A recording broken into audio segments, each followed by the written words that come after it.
So much for stopping in. Welcome to the latest live stream. Once again, doing more Hack the Box. Hi, my name is Kyser Clark, and I'm here to help you grow your hacking and cybersecurity knowledge. This demo is for educational purposes only. Ethical hacking is legal and differs from illegal hacking. Always ensure you have legal permission before performing what you see in this demo. As you can see here, I have SwagShop booted and ready to go. So I'm going to go ahead and copy our IP address into my clipboard. Zoom in here so you can see it. And we're going to start scanning the target. The target, oh, that is not what I want to do. That's the name of the stream. That's what's in my clipboard. That's not what should be in the clipboard. Click this again. Paste. There we go. Alright, so RustScan, if you don't know, is a very fast port scanner. It uses Nmap in the background. It's a lot faster than Nmap, which is why I use it. It's not built into Kali Linux by default. You can get it at rustscan.com. Sorry, github.com/rustscan, as you can see right here. So far we got port 22 and port 80 open. To use it, after you install it, it's rustscan-a. -a stands for address. Address is here. -r is the port range. And we are scanning 1 through 65,535, which is every single port. What's up, Wi-Fi Addict and Quantico? Gosh, I can't say it. Quantico. Thank you for stopping. How you guys doing today? Alright, so our scan results are back, and we have 22 and port 80 open. So I'm gonna run this one more time. Our scan is so fast, sometimes it misses ports. So we're gonna run it again to confirm. But in the meantime, it said we have port 80 open, so I'm going to go to port 80. To do this, I'm gonna, in my browser, I'm just gonna type an IP address, push enter, and hopefully it takes it to some sort of web server. SwagShop can't be reached. This is a very common thing for newer Hack the Box machines. I think it's actually the first time this has happened to us, because we're starting to get to the, I'm starting to ponies enough to where I'm starting to get towards the newer ones. So to get around this, all we do is copy what it redirects us to, which is in this case swagshop.htb, and then we want to open up our Etsy host file. So nano/Etsy host. We want to paste the name, and then before the name we want to place our IP address, which is this over here. And then we will save this file. Hey folks, greetings from the Offensive Security group here at Security360, coming at you with That is not what I wanted to play. I wanted to play this playlist. I don't know how that happened, guys. Sorry about that. One of the podcasts I like to listen to. Oh, I know why, because my queue. Ah.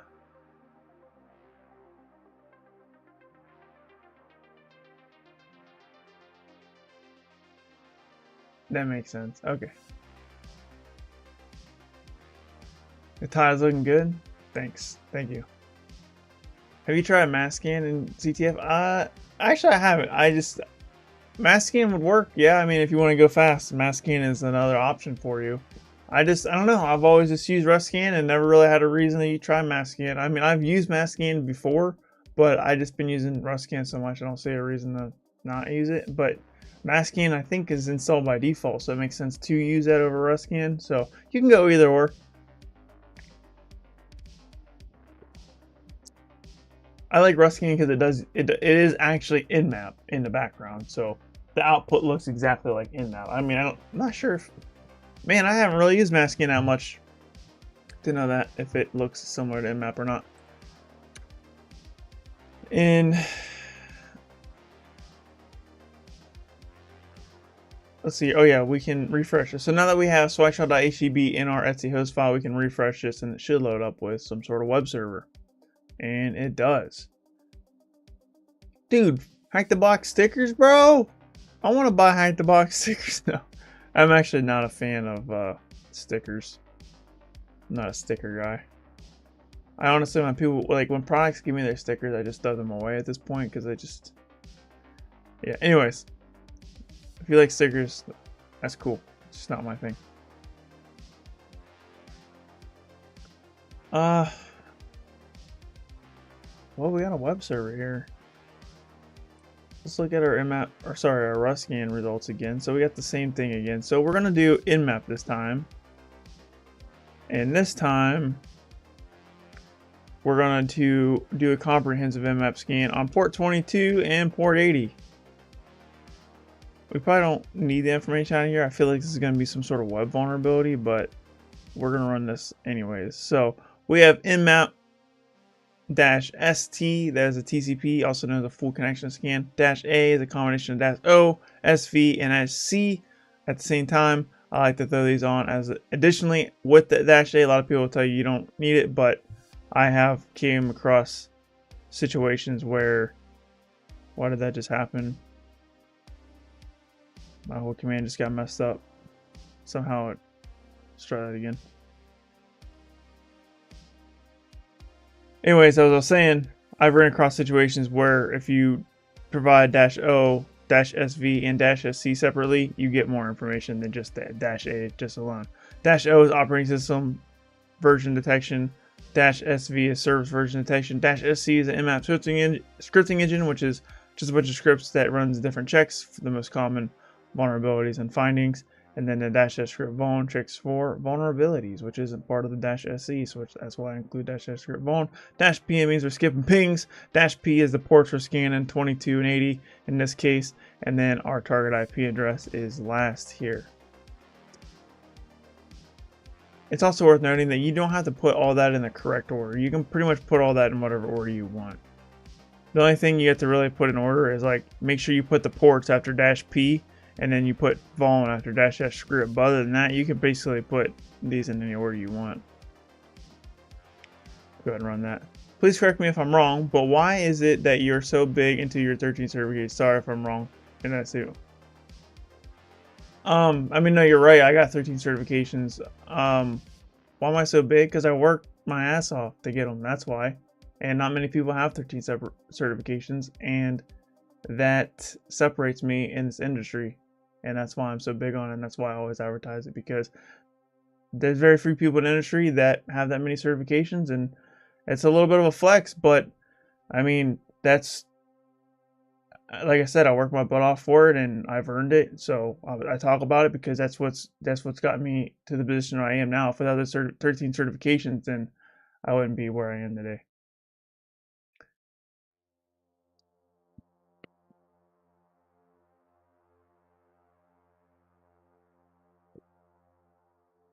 What's up, WireDogSec?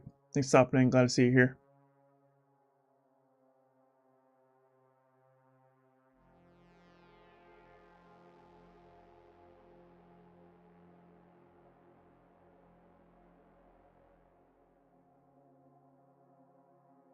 Welcome back, man.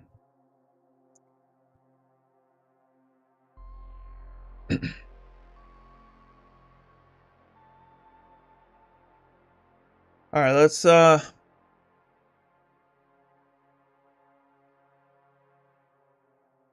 look here. I don't think we have. All right, Nmap's running, and let's do a Ferox Buster. Got WireDogSec. I made a new word list, by the way. You know how we always use 3 different word lists? I combined them, and now I have the ultimate dirtbuster.txt. It's all 3 of those word lists combined into one. So I'm just gonna run the one word list. Did you prioritize Hack the Box over certifications when starting out? No, I did not. I always prioritize certifications. I still prioritize certifications. If you think about it, I only do Hack the Box twice a week. Certification studies is like 4 days out of the week. So I still prioritize certifications. I think certifications, if you look at my resume, which is at kyserclark.com, the certifications in education comes before the Hack the Box entry, because certification education is more important than Hack the Box. Hack the Box is definitely a good thing to put in your resume, but honestly, my Hack the Box is at the very bottom of my resume. It's the least important thing, in my opinion, for me. Number 1 is experience. Number 2 is In my opinion, it's certifications, but I put education first because a lot of people value education over certifications. And then I put certifications under education. What's the name of this box? SwagShop.htb. When you finally taking the OSWA? Well, I've taken it twice already. I failed twice now. But I am taking it again on Saturday. We'll see what happens. Hopefully I win. You know, it is what it is. I've been slacking on my studies, on my certification studies, mostly because of the content that I've been putting out. Doing the podcast and making all these YouTube videos, and these live streams take up a lot of my time. And it's made my certification studies... Oh my gosh, there's so many things here. Yeah, it made my certification studies kind of... I don't know what the word I'm looking for. I'm not putting as much time and effort in the certification studies. But I did do the OSWA course twice now. Well, I'm almost done with it completely for a second time. I have like... I'm going to study for a little bit after the stream, and then study heavily on Friday, and then I'm going to study a little bit right before the exam, and then hopefully I pass, and then I'll let you guys know, make a YouTube video about it. After I pass, I usually... Yeah, I won't make a video if I don't pass, but once I get the certification, you know, I'll make a video about it and give you guys my tips and tricks on how to get through that. My current goal is to work my way to get to OSEE in 2 years. Whew. That is very difficult to do. I mean, it's my goal to get that one eventually as well. And I thought I could get it in like 4 maybe. But I'm starting to see that these offset certs are a lot harder than you think they are. I mean, it depends. I don't know what your current education and your current skills and knowledge is, but for me, I'm at least a few years away from that, I think, because it's taken me a long time just to get OSWA, and OSWA is, you know, a 200 level certification. You're talking about a 400 level. You got 2 levels higher, you know, and I'm struggling with a 200 level, so.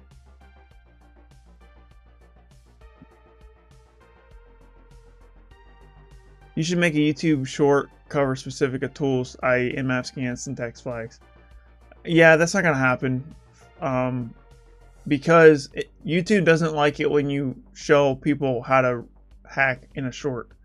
There's a reason why my account right now on YouTube is actually striked. Like, I am under a strike right now because I did that for Hydra.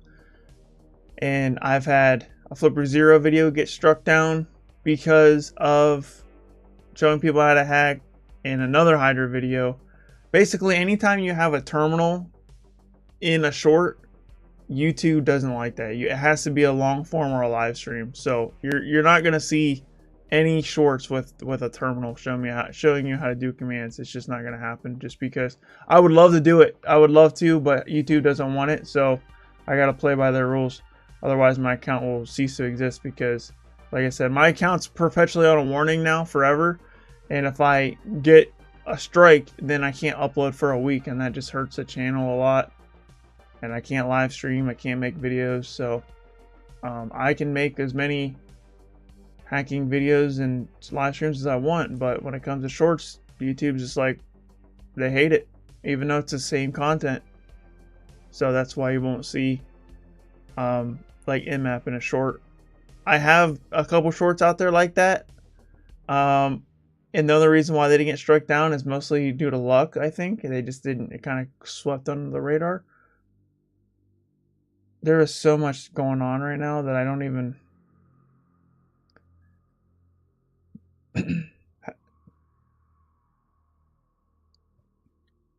What resolution do you have in your monitor? My monitor is 4K, but I'm streaming in 1080p right now. Also, Max, thanks for stopping. How you doing today? And is it Mitzi? I don't know how to say your name, but thanks for being here. How you doing today? Glad to see you in the chat. What's up, Nathan Chan? Thanks for being here. What's up, Cypher? How's it going? Thanks for being here. ET needs to be more informed on hacking. Dude, they definitely do. I literally contacted 3 different moderators in YouTube, 3 different like YouTube support people, and they all were like, yeah, you're in the wrong. Like, you're gonna eat the strike, basically. Sorry, there's nothing we can do. We're not taking your strike off. We're not taking your warnings off. What's up, Kodash? Welcome to the stream. Thanks for stopping in. Do I have OSCP? Yes, I do. Dude, I've been OSCP certified for almost a year and a half now.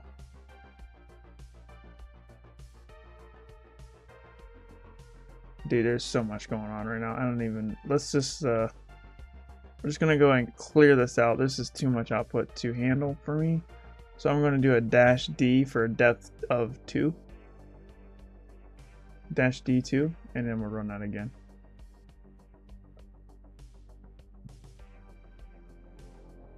No worries. You are supported. Thank you. Thank you.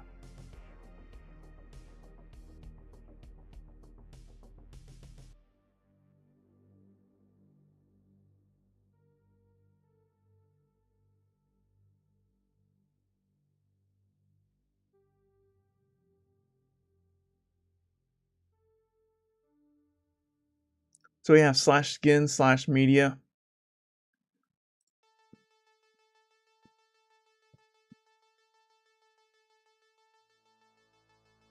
Admin HTML, that looks kind of nice. Default again.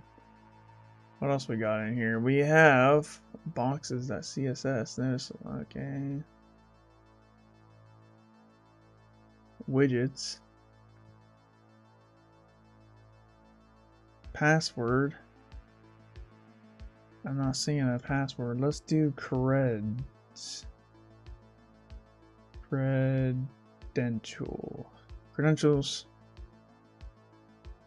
See if we can get a user.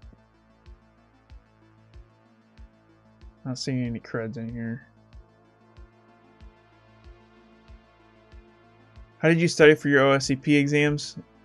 It's on my YouTube channel. Go to it's my second most popular video. Shouldn't be too hard to find. If you go to the popular video section on my YouTube, you can find it several ways. There's a playlist. You can also just go under the most popular section on YouTube, or you can just go to my homepage where you'll definitely see it if you snoop around my YouTube long enough. Oh, Mario just linked it. Thanks, man. What a hero.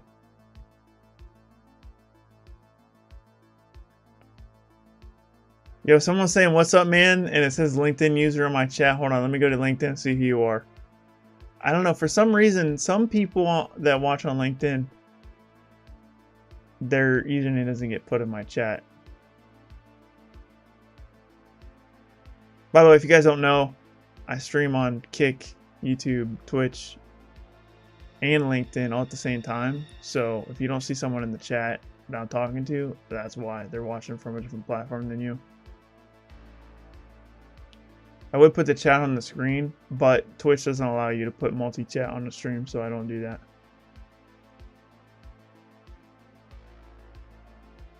Because Twitch, they used to not allow multi-streaming, but then they're like, okay, we'll allow multi-streaming, but don't put the chat on the screen. I'm like, all right, well, we'll play by their rules, I guess. Every platform's got weird and dumb rules, which is why I stream on all of them, because if I accidentally break a rule, then I can just stay alive on another platform. That's really the reason why I stream on all the platforms. That, and because I feel like it's not my... I feel like I gotta... Everyone has their preferred platform to watch from, you know. Some people like to watch on Twitch, some people like to watch on YouTube, so... You know, I don't want to dictate where you guys watch from. You guys should have the freedom to watch from wherever you want. I'm still trying to figure out who you are, LinkedIn user. Hold on a second. I'm gonna figure it out. You like to watch on Twitch? All right, we got... Oh, it's James. What's up, man? James, how's it going?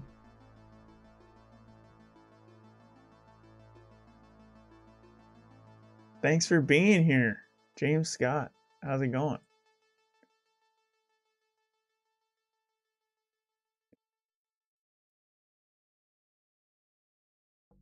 What's up, Ryan? John, is it Baptiste?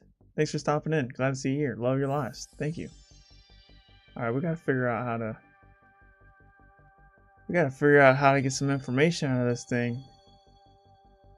Images? Oh man, I don't want to open up all these. Let's just open up one. All right, well, that's a waste of time. Okay, media. There's a lot going on here. Uploader single. What is it? .SWF file. I don't even know what that is, dude. Download unverified file. It's a virus. Do I need a monster PC for hacking, or can I do it with just an entry-level laptop? You can do it with an entry-level laptop. Hold on, let me think here. Yeah, I mean, this laptop I have right here. This is back in the day. This was an $800 HP laptop I bought at Best Buy. It's probably not worth $800 now because it's like over 2 years old. But what is it? Is this an i7? Yeah. I spent $800 on it, and I hacked a box on it before when I was traveling. I prefer not to use that thing because it is a little bit slower, but it's doable and it's definitely possible. So you don't need to spend a fortune on a PC. An entry level laptop, I would advise getting at least an i5 or the AMD equivalent to an i5. But if you can swing the money, the i7 is definitely worth it in my opinion. Or if you want to go AMD, the equivalent of what an i7 is. All you need is a broken ThinkPad. Yeah, that's true. There's a lot of people that do that. Yeah, you don't need a giant beefy gaming computer. Matter of fact, my computer's not even that beefy anymore. My computer I'm running a 6700K i7, which was brand new in 2016. I'm running a processor that I purchased in 2016. Matter of fact, the processor in that laptop is probably faster than the processor in the desktop that I'm using right now. But the reason why I use my desktop is because I got way more RAM. I got like 32 gigabytes of RAM in this thing. And the graphics card is a lot beefier, although I'm not using my graphics card at all right now.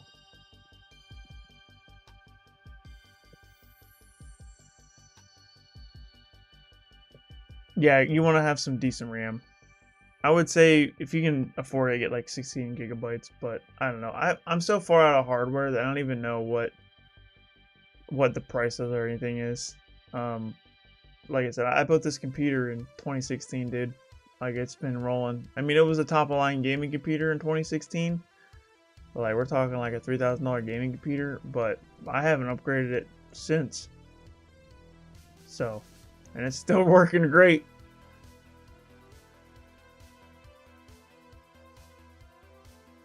I appreciate the ultra widescreen if I'm sitting for 15 hours. Yeah, I get that. I have 4 monitors, so I get that 100%. Alright, let's go back to Furox. We got skin, media, app, errors. Shell? I like the sound of that. Let's check that out.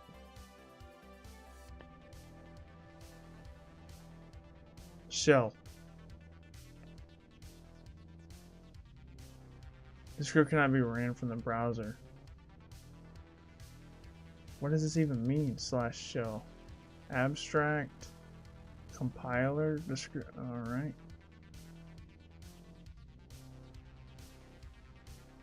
Let's go back to the home here. Let's see if we can get some more information here.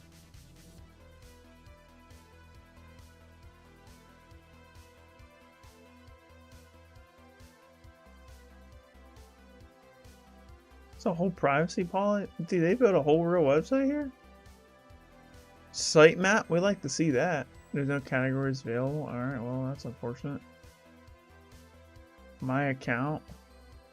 Might need to make an account. Orders and returns. Oh, man.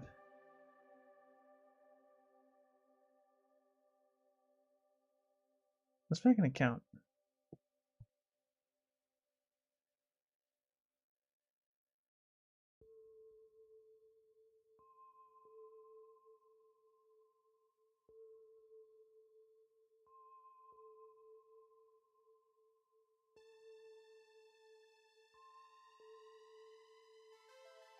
I'm not going to sign up for the newsletter. Speaking of newsletter, I just started up a newsletter, guys. Content that you're not going to see anywhere else on my live streams, my blog. Well, we might touch on my live streams a little bit. I talk about a lot of random stuff here. But for the most part, everything on my newsletter is exclusive to the newsletter. Last newsletter I talked about work-life balance, and then the one before that I talked about baby cybersecurity enthusiasts. And you're probably like, what the heck is a baby cybersecurity enthusiast? Well, you would have known if you was on the newsletter. So if you want more information from me, you gotta subscribe to the newsletter, because that's where I'm dropping the hottest hot takes and the things I like to talk about. Sign up at kyserclark.com/newsletter.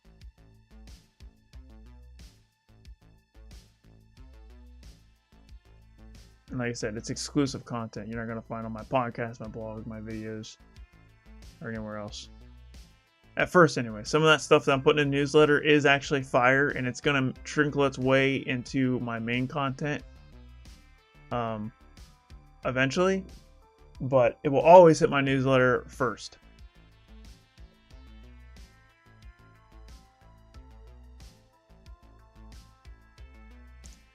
Maybe it's an IDOR. You know, maybe it's an IDOR. I'm thinking there's like some sort of file upload. Like I make an account, I can be like, dude, there's a lot going on here.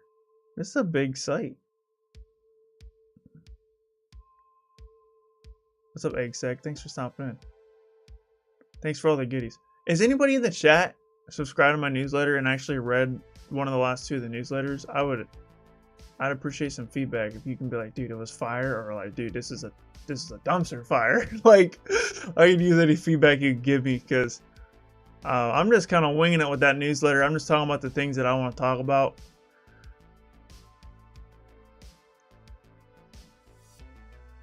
And no one's giving me any feedback yet.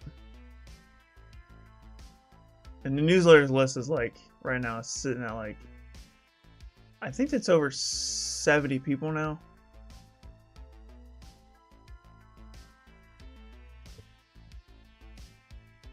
You have a newsletter? I do. Yo, a cat. Dude, I got a funny story about you. Do you watch the cybersecurity headlines, or like, do you pop in their chat a lot? Because I was listening to cybersecurity headlines, the audio version, and they're like, he was like, "What's up, my cat? Always great to see you in the chat." And I was like, "Yo, a cat shows up to my streams." So I was just wondering if that was you. Or maybe there's someone else named the cat that's in cybersecurity. But if that's you, that's pretty fire.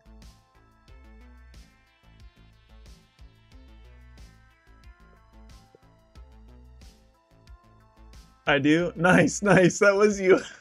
Yeah, I was just listening and I was like, he was like, "Oh, it's great to see a cat in the stream." I was started busting up laughing. I was like, "Yo!"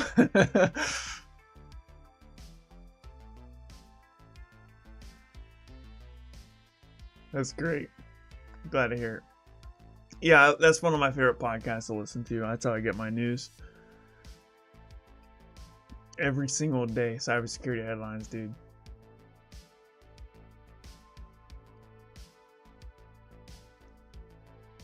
Let's see here. Man, there's so much to go. I don't even know what to really touch. I'm overwhelmed. Let's man,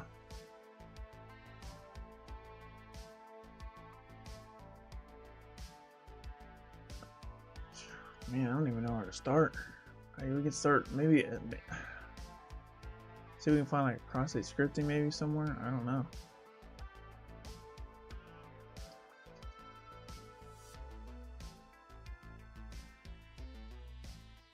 Just clicking around trying to get a lay of the land here. See what's what this app's all about. It's definitely a shop, obviously, but I want to know where I can put. We can search for stuff. Name of the box is SwagShop, so that makes sense. Go back home here. SQL injection? It might be. We gotta test for that.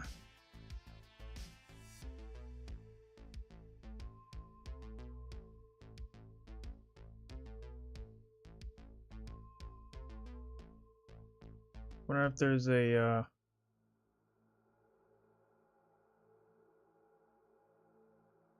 oh, it really wants an at.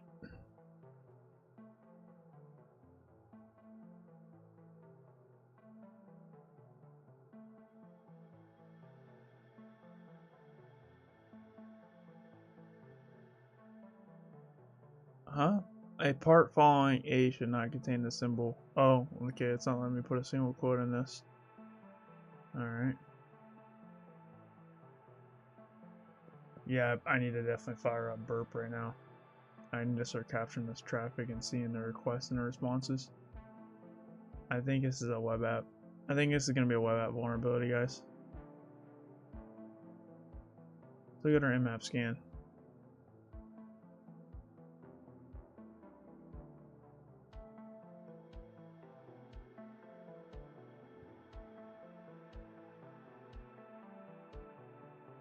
Are you in the server or just enum Sorry, I just saw you were streaming. Yeah, I'm just enumerating it.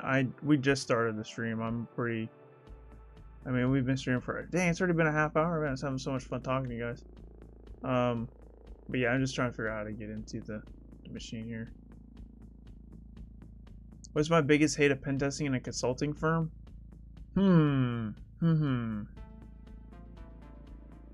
I would say right now the first thing that comes to my mind is clients who argue findings. Would probably be my number one. Like, I rate a finding a certain criticality, and they say it's not that severe, and I'm like, well, it's like I'm not even really the one that rated it. Like, it's like a CV, it's a CVE that's rated this. You know what I mean? It's like all the scanners are rating it at this. Like, there's other write-ups that rate it at this, and that's usually where I get my ratings from. Is like, what do they rate as a CVE? Then it's like, and one time I downgraded a finding, and someone got mad at me for downgrading a finding. Like, I was like, most places report this as a medium finding, but I'm gonna report it as a low because I think it's a little less critical for your situation here. And they're like, why did you lower it? I'm like, it's hard. That's the biggest, most people argue with it being too high, and then, like I said, one time I had someone argue with, like, oh, it should be higher.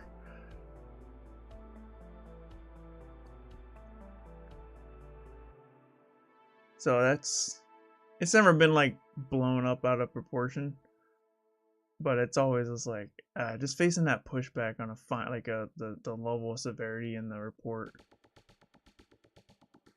So that's something I don't teach you, before you start doing this, the consulting.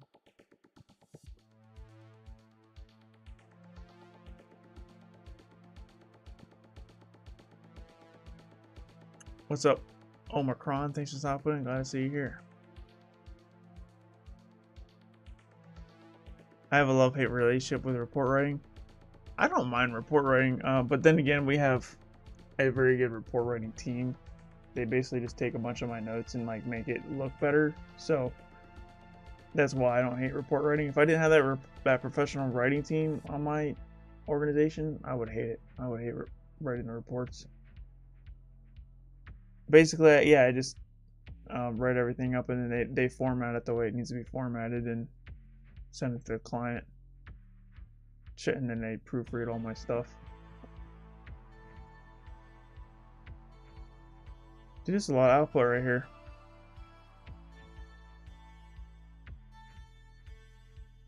Those are my favorite too. I rate a report as critical and they want to have a second opinion.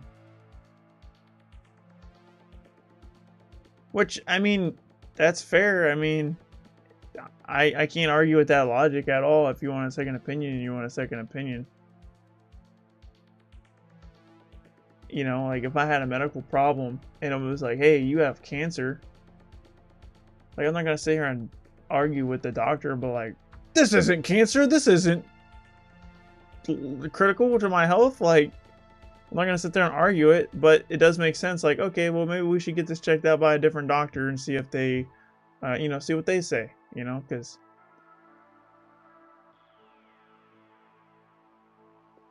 but I don't know. I just think arguing, like, a second opinion's fine, but arguing is, I don't know, a different thing in my opinion.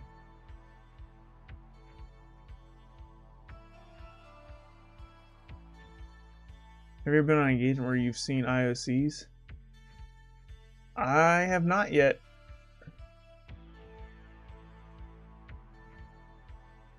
There's a lot of output here.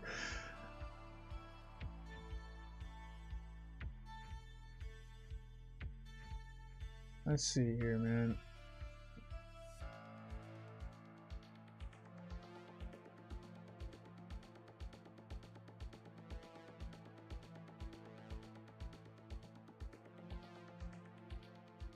Actually, what we need to do is look up this.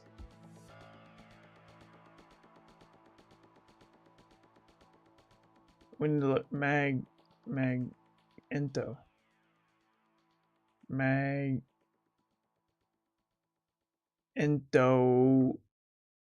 vulnerability.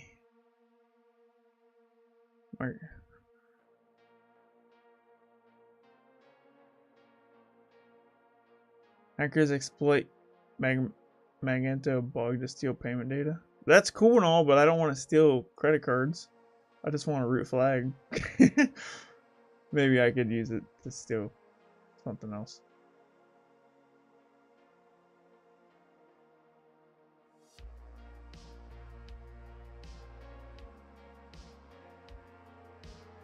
Let's look at the source here.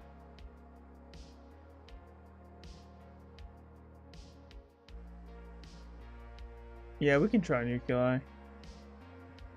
That might give us something here.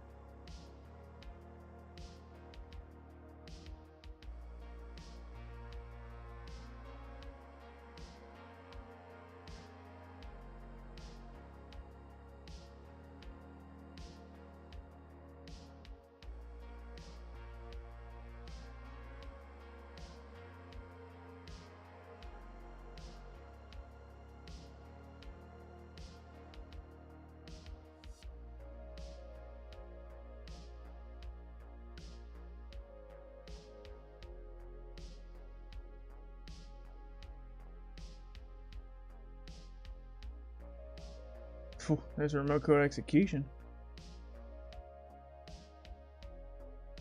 Shoplift exploit. Originally discovered. When was this discovered? 2015. This might be.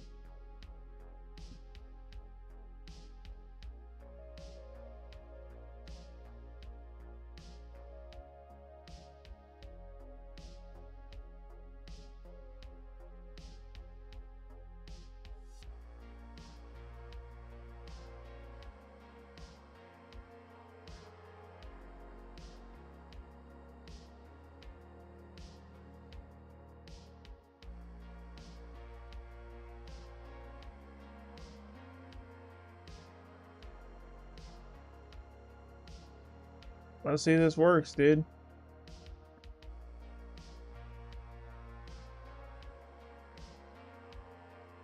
Try to pronounce it Magento. Magento.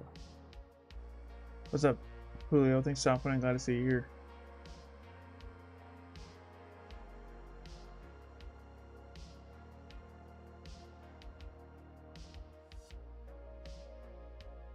Make a directory called SwagShop, and we will nano exploit.py. And then we are going to put our target IP, well, not IP, we're going to do swagshop.htb, and we'll save that. Python 3 exploit.py. Does that work? No, it's Python 2. By the way, if you guys get a bunch of like carrots at this at the end of the file when you run a Python 3 script, it's probably a Python 2 script. Oh, I didn't specify the script. We gotta exit. Alright, let's try that again. Python 2 exploit.py. Did not work. Well, I guess we just suck. Alright, let's open up Burp.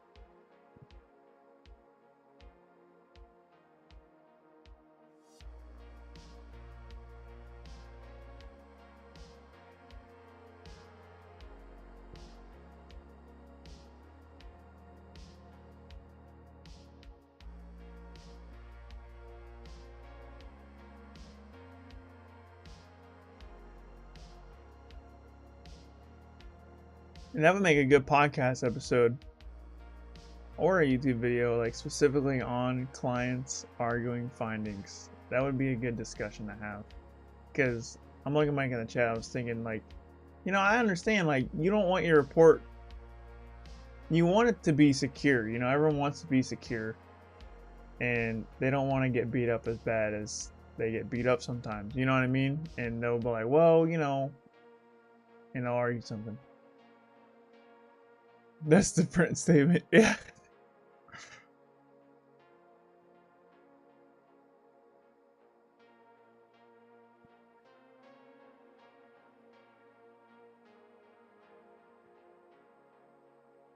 Is the Burp Suite cert worth getting? You know, I don't know. That's a question that I always ask myself too.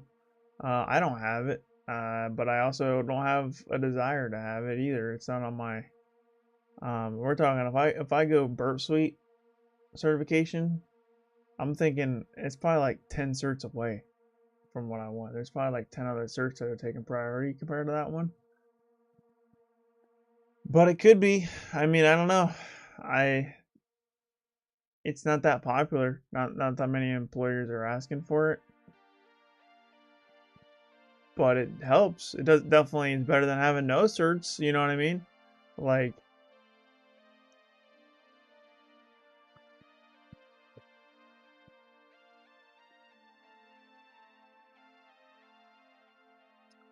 we are going to go to Target and we're going to add a scope here. We're going to go scope and we're going to add SwagShop.htb. So we only log things coming from SwagShop.htb.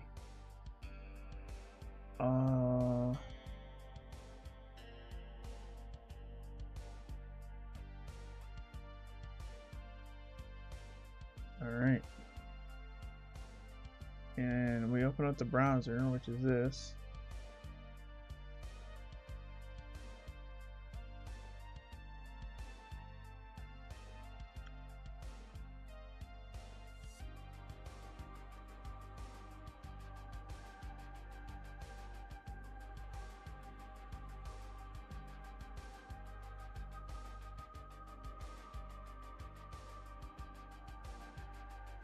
That's not what I wanted to do. I wanted to go to http://swagshop.htb. Oh, intercept's on. Turn that off.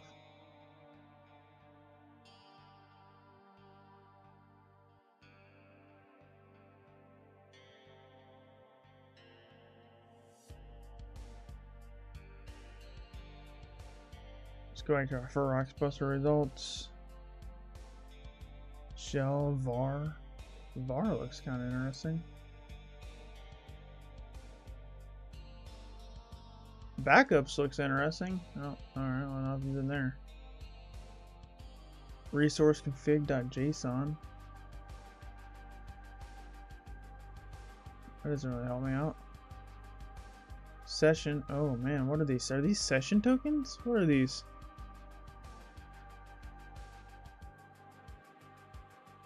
10.10.16.38. Oh, that's my IP address. I think these are session tokens, dude. Hold on. Can I get this admin token somewhere? Scroll all the way down.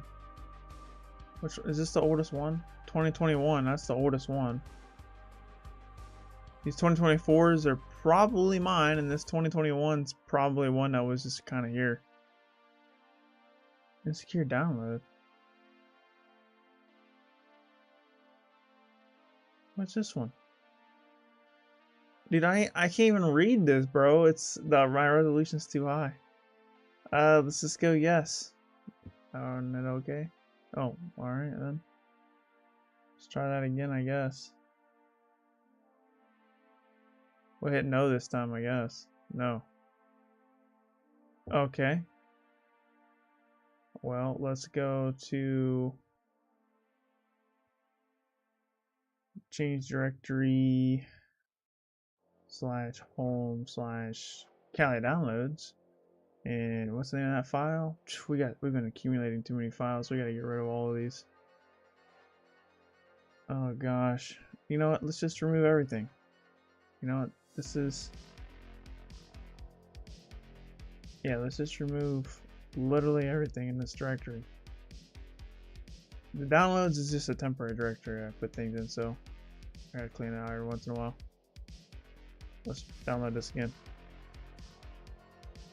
And keep it. And should be in this directory. Yep. Cat session, whatever that. Okay, here we go. Let's see what we got here. Yeah, this is a local host. We got an IP address. So if we can get some sort of session, is this a session token, dude? Session ID.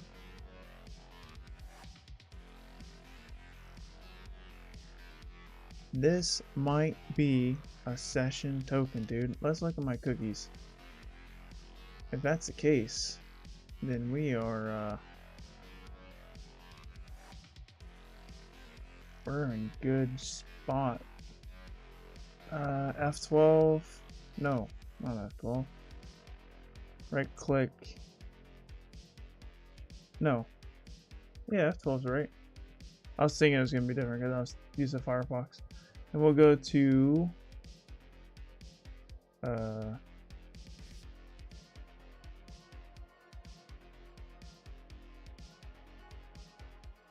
application and cookies. Let's look at these cookies. Alright. Front end value. What's this mean? Domain. Okay. Front end external no cache. Well, let's just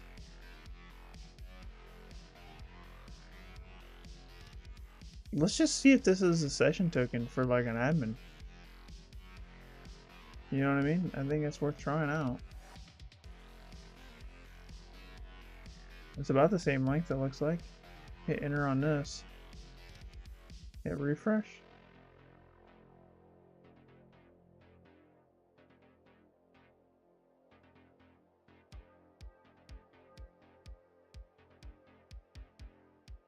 Nah, maybe it's not what I think it is. I mean, it says session. Yeah, this is the session right here. Oh, you know what? Let's try this. Let's log back in to the account that I created.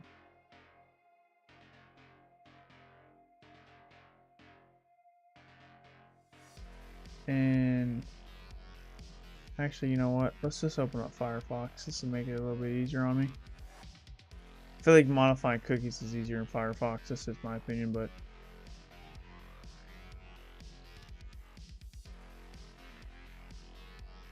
I didn't try search exploit. No, that's something we gotta try.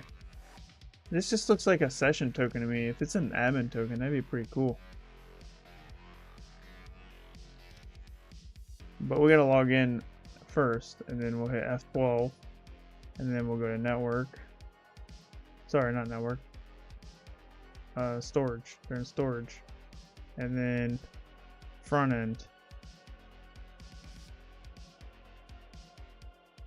What if we session ID? It's some sort of session ID, dude. Well, let's see what the request looks like in Burp. Let's go to our HTTP history. Front end. Oh yeah, see, there's that cookie. No, that's not the one we have. We need a session. Well, let's duplicate this. Go back to the home. The version's probably very old. Yeah, I don't know where to get the version number after this, though. That's something I'm trying to find.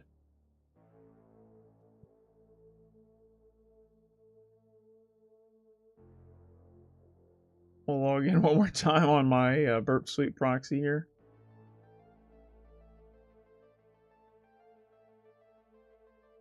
Can you use that session cookie to authenticate? I don't think so.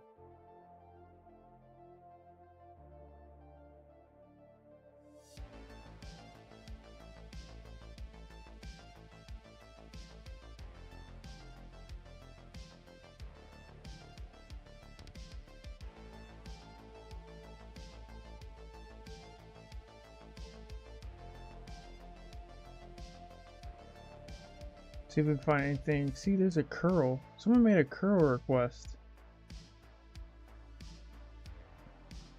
This has got to be a hint. Session ID.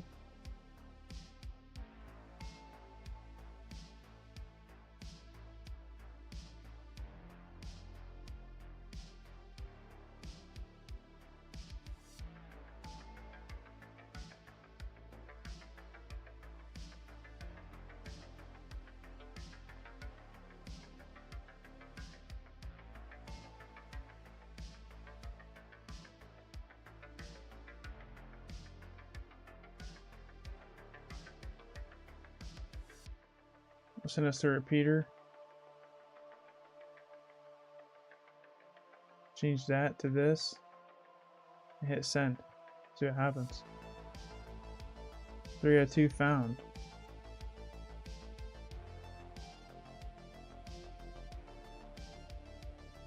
Using curl to authenticate.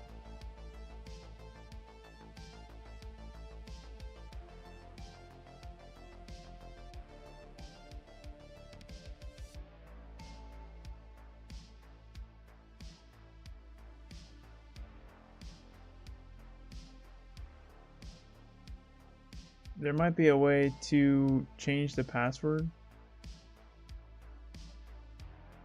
to this user, maybe? I don't know.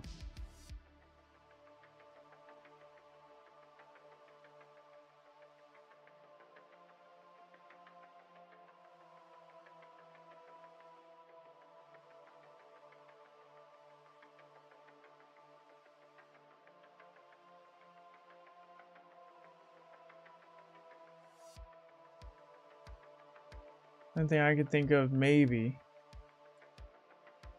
is like grab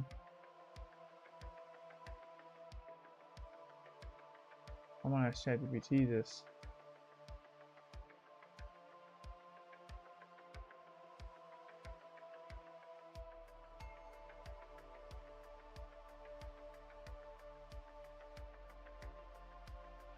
Can you build the full curl request for this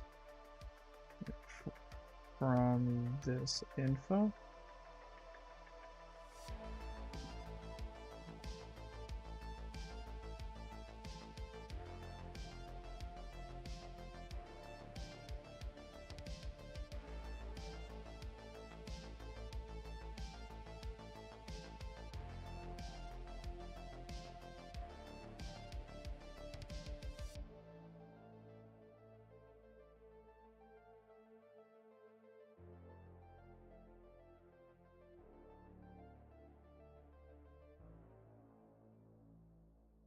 What if we did,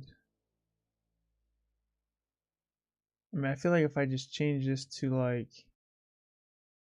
I don't know,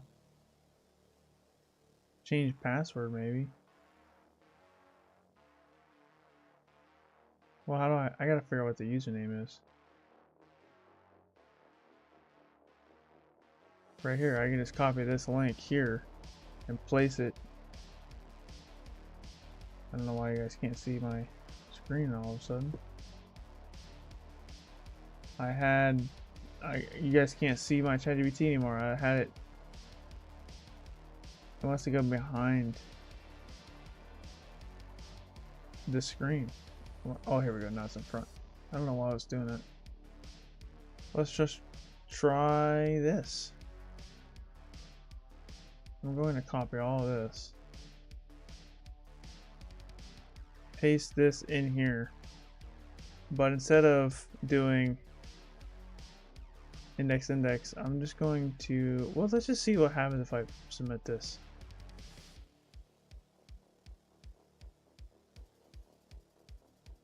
Well, we didn't get an error, dude.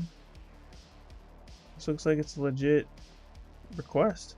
So let's just do, what's this? This is an image, okay. Let's request the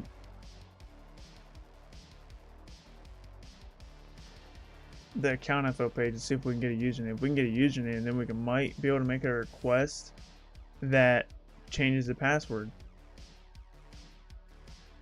I think using place, you can make an account. Yeah, you might be right. I'm thinking about changing the password for the current account, though. It might be easier if I can just figure out the name of the user, which I think we can get if I just supply this HTTP right here, the account edit, and it should populate the email address for this user in theory.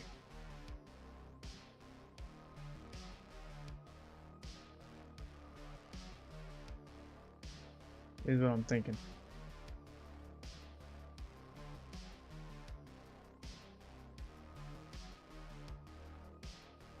And didn't work.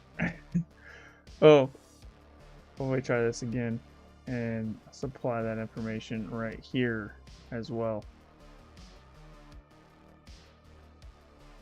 See if that works. That did not work. Well, that's unfortunate.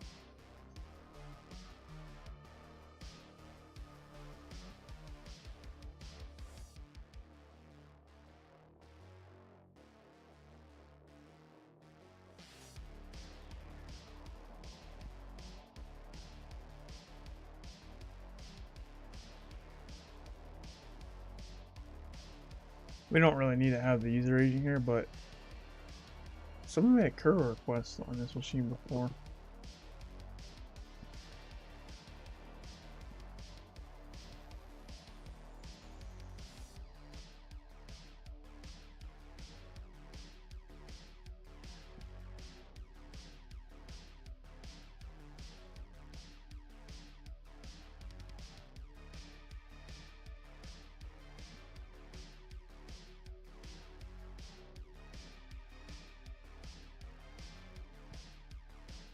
There's a bunch of hashes here, but these are the hashes, these files. These aren't hashes for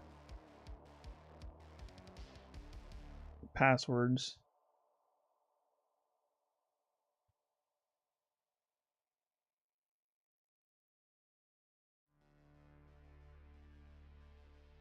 I don't think that's anything.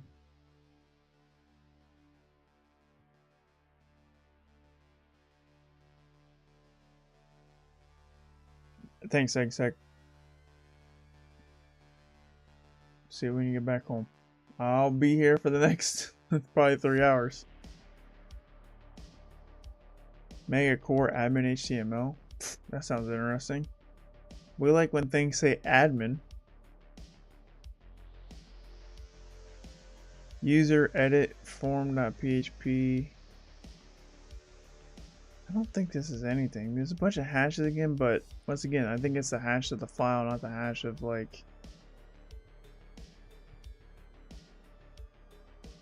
Not the hashes of any creds or anything.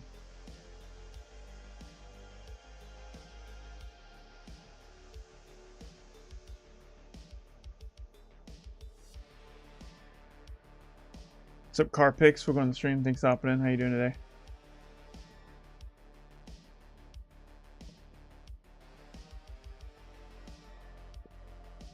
Locks. Index process lock 1. Does it look interesting? Export. What is this? There's a lot of files on this thing, dude. Gotta enumerate, enumerate, enumerate. Dude. Oh, there's nothing in here. I know you guys can't see it, but it's definitely empty.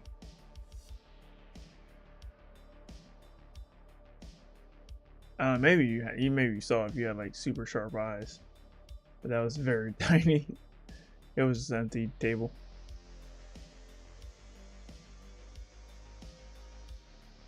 Cache, mage 0, directory count, county select, store.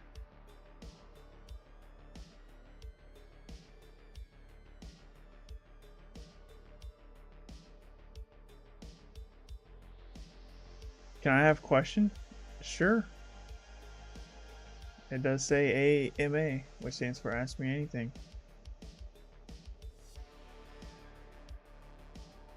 kind of half the reason why I stream is so you guys can just ask me stuff. I have more fun answering your guys' questions than I do streaming the box, to be honest with you. I like hacking the box, but I like answering your guys' questions a little bit more. I am taking the OCP exam next month. Any tips? I would say check out my YouTube video that I already made. That has everything you need to know. But I would say at a hot, like if I had to give you one tip, whew, man, I think the most important thing to know is just to prepare for the long haul, man. Like use your 24 hours. Like sleep a lot the day before, eat really well, and try to figure out how to sit at your computer for 17 hours straight. And if you can do that, you're gonna be off. You're gonna be good.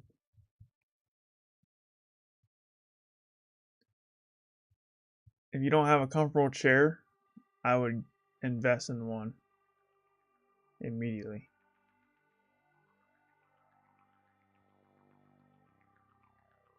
That's your plan? Perfect.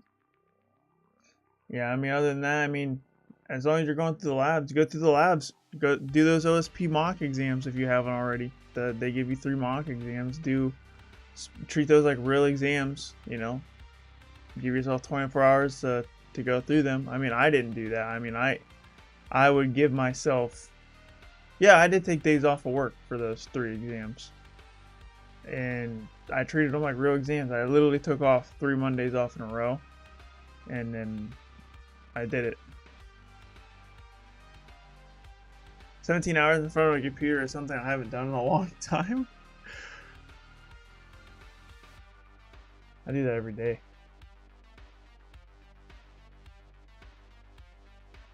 Every single day.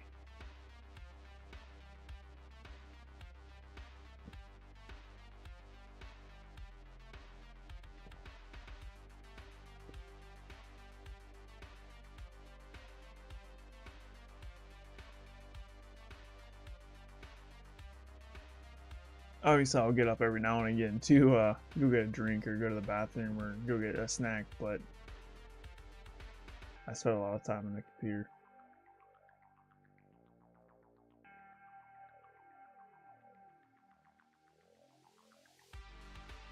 I don't think this is any useful information, unfortunately.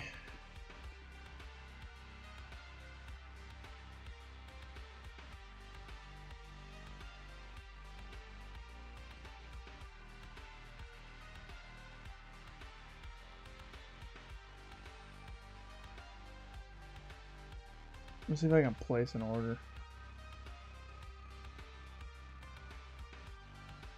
See what that process looks like.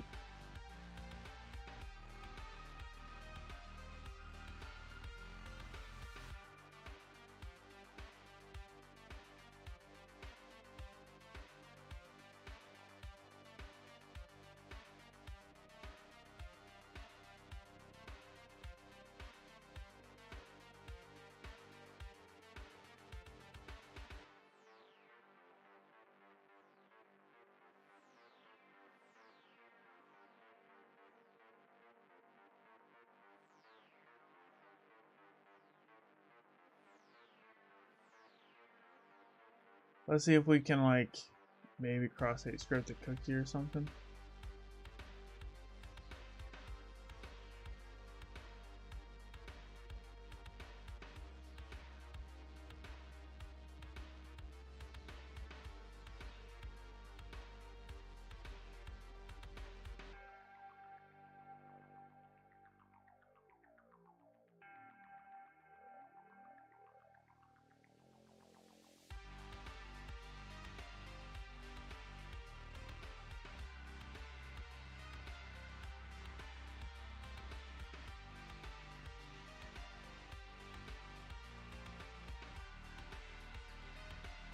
Alright, so this file basically just fetches cookies is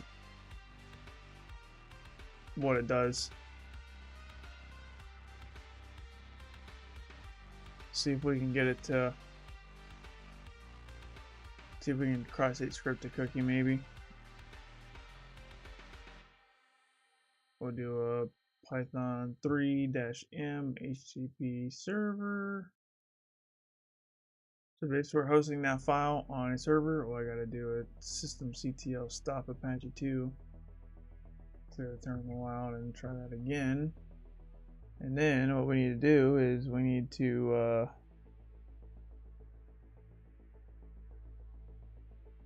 see if we can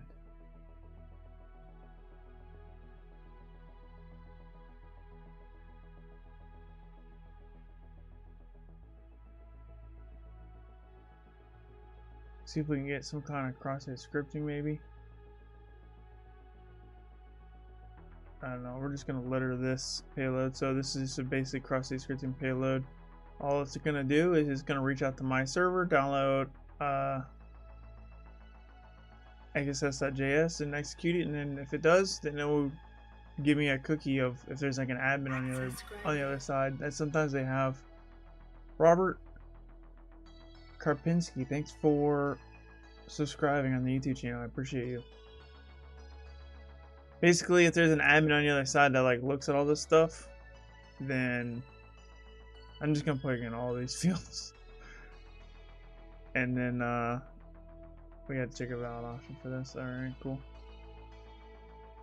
It actually worked. They actually took all that payment information. All right, we'll continue. We'll do money order. Continue. Place order. I don't know. See what happens. You will receive an order confirmation email.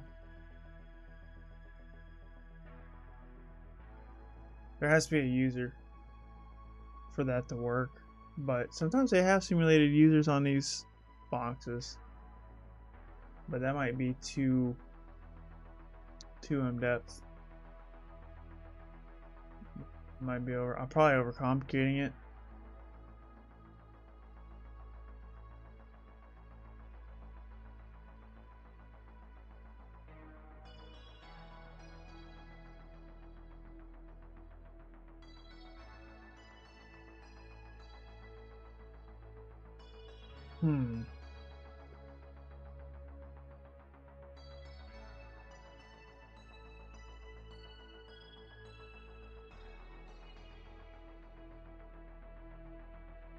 Package info. Just go there.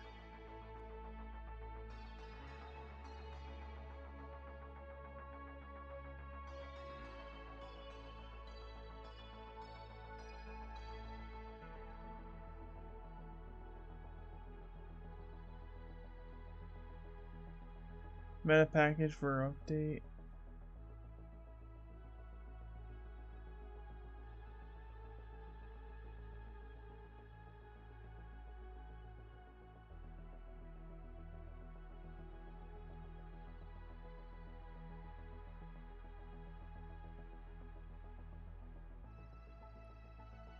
Look for an exploit for the CMS.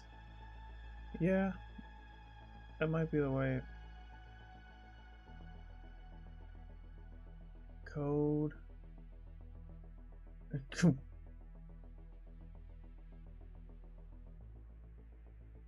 I'm just trying to see if I can find like a.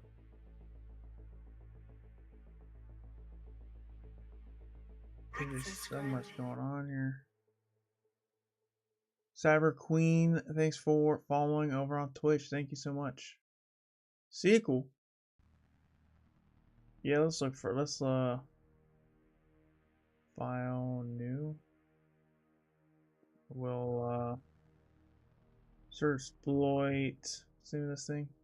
Magento or something? Magento.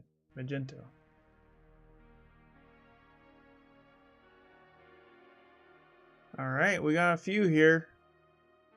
This is authenticated, so that doesn't work out for us. Arbitrary, unserialized.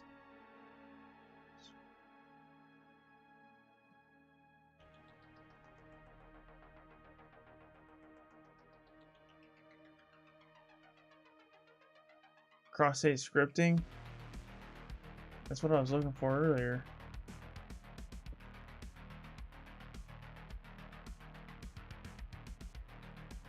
Is the cross-site scripting in the email?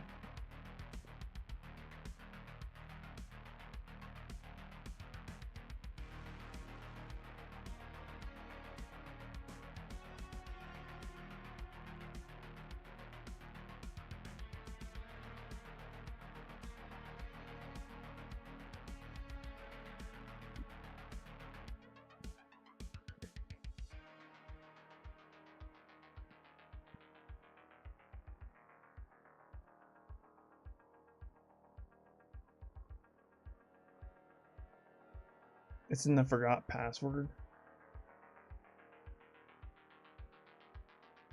On /admin. There is no /admin. What's up, Cyber Queen? Thanks for stopping in the chat. How you doing today?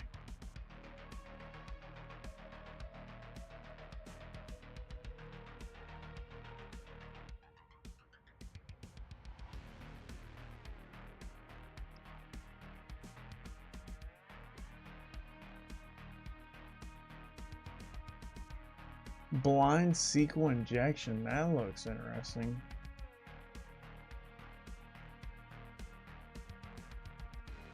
Remote code execution. Let's remove 32. And we will change directory to hackbox / SwagShop. And we will do search deployed again. Nope, that's not what I want to do. Remove 32.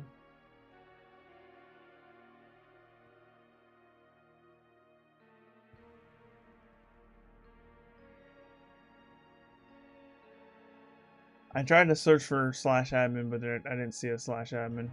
Neither for Rockspus or find one either.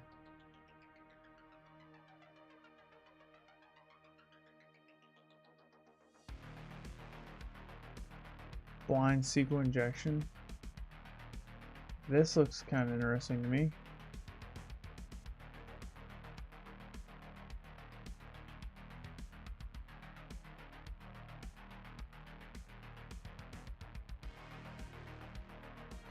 POC, put, rest default, carry cards, mine, coupons, Aiden, sleep.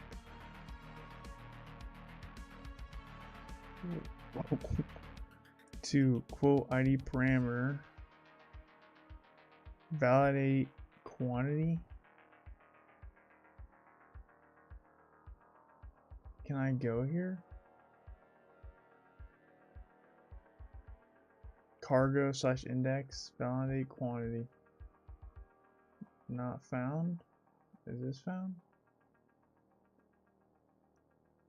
Index.php / admin, check that. That's a good point. I still feel like Farouk should have found that, but oh, didn't want to do that.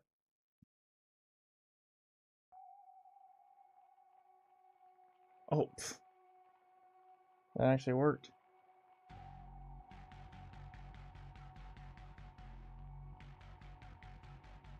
Magento.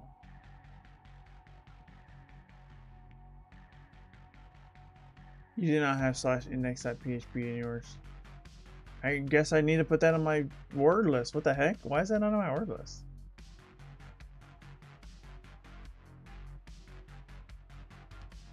It failed me. My ultimate word list failed me. Oh, that's funny. Oh, maybe hold on. We didn't actually hold on. Maybe I didn't check all this. Actually, I guarantee you, that has to have it in here somewhere. I just missed it. Index.php. Yeah, see, this should be in the next /php / admin somewhere.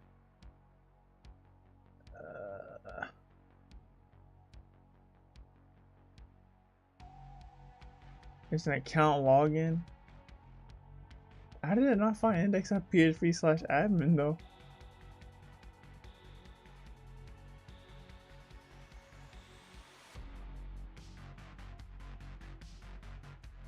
That's wild, bro. How did it not find it? Maybe default creds here? Yeah, that's what I'm about to look up. First, we'll try admin password because why not? Alright, well, we can't get in. It's unhackable, guys. Just kidding. Let's, Magento default creds.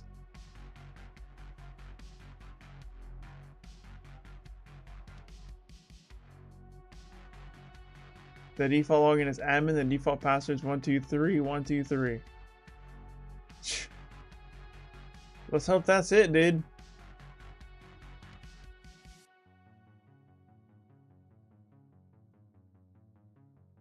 Nah.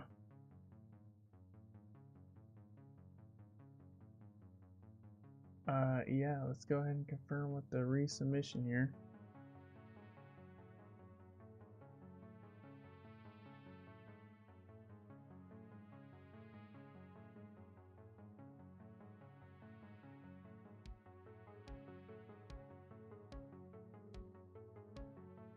Still no version number. No, I can't find one. Unfortunately, that's what I'm... This is a dummy hidden field to trick Firefox from autofilling the password. That's interesting. What's this? Form key? Value? What's this mean? Input name form key? With a value? What's this? What's this mean, dude? Is that an actual key or am I just tripping?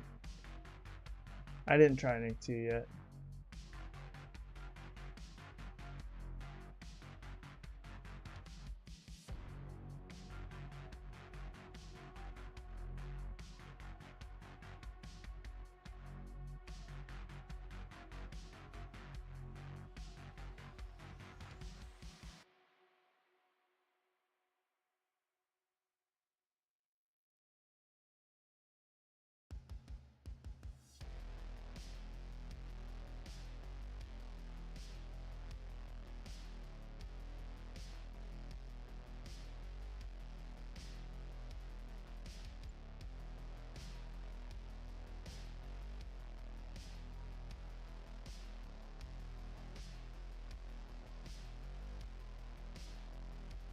Didn't it say there was SQL injection and forgot password?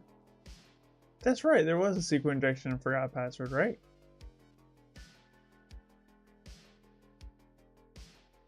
Or am I tripping? Or was that in the cross-site scripting?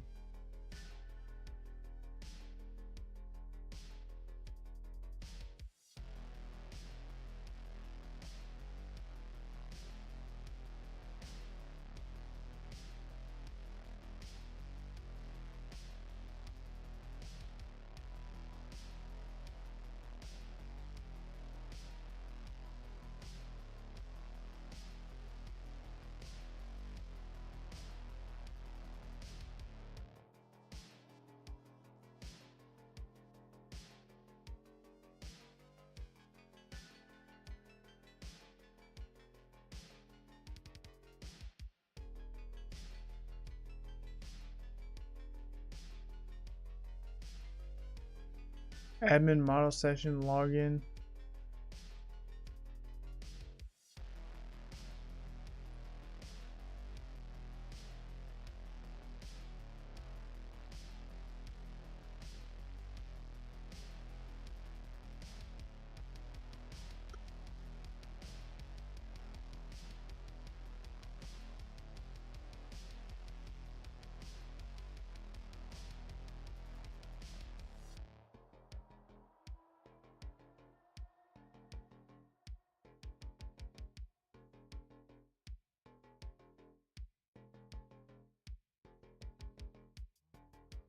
Oh, there's cross-site scripting in the username field at the login?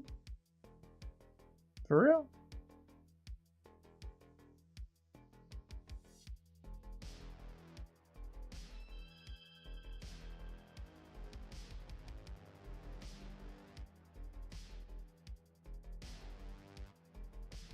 That didn't seem like it worked. Well, there's always the Hail Mary RCE exploits and search exploit. For real, that's the thing? I know that's the thing in Metasploit.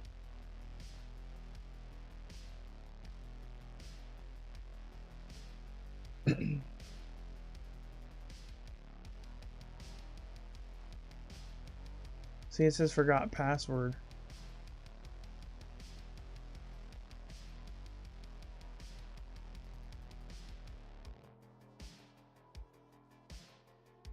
Somehow that works.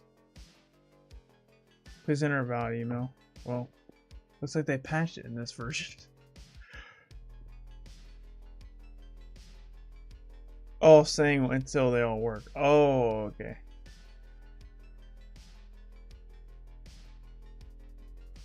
Oh, the RCEs. Yeah, that's not on RCEs though, I don't think. I mean, I could be wrong, but what's going on over here? Oh, this is Nick 2. I gotta really name these.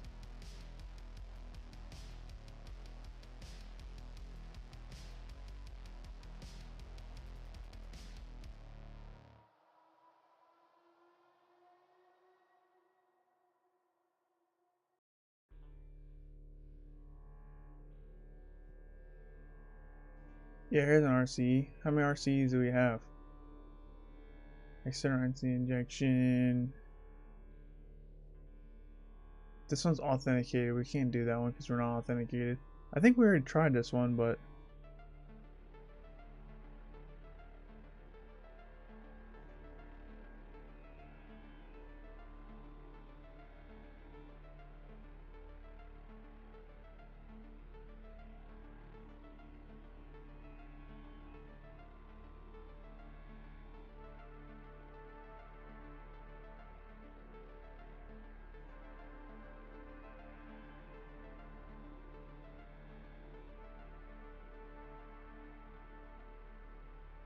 yeah, we've already tried it. This is the one we tried.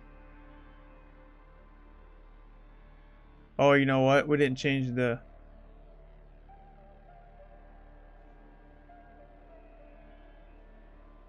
No?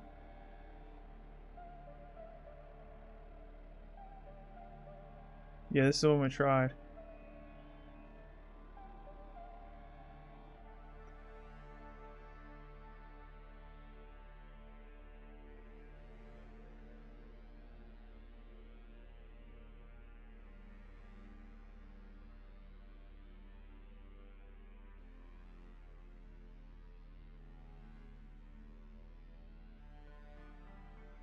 Delete all that above, below it and delete everything up here above this.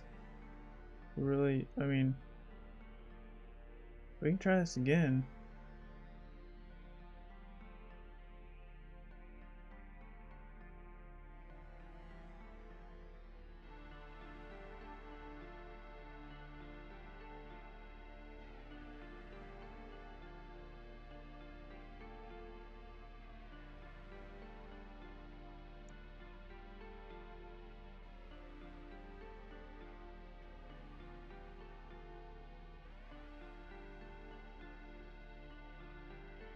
That's gonna work, but Python 237.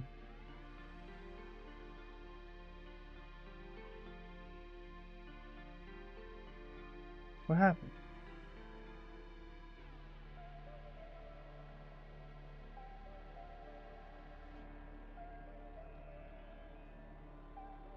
Yeah, so I'm thinking I have to edit it.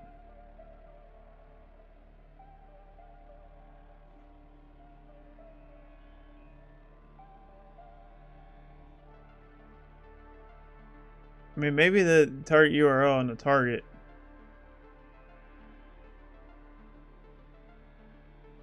Like, maybe this...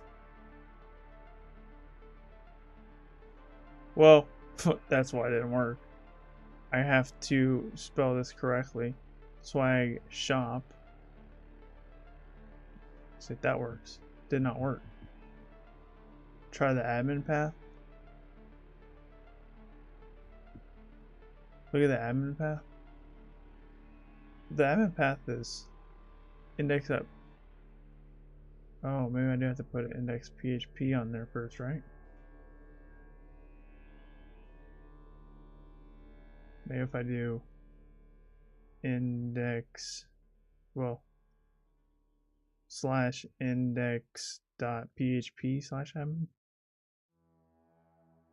Dude, that does anything differently? Oh, it said it worked. Oh, snap, dude, did this work? Form and form. Dude, did that work? That'd be pretty dope. That'd be pretty cool. Form, F-O-R-M-E, F-O-R-M-E. Ah!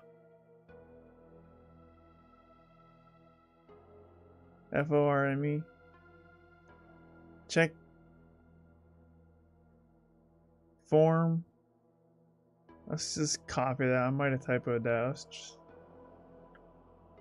Form and form. Login. Oh, I did typo it. It's working now. It's taking a second here. I mean, it's loading. Dude, it worked! It worked! We did it!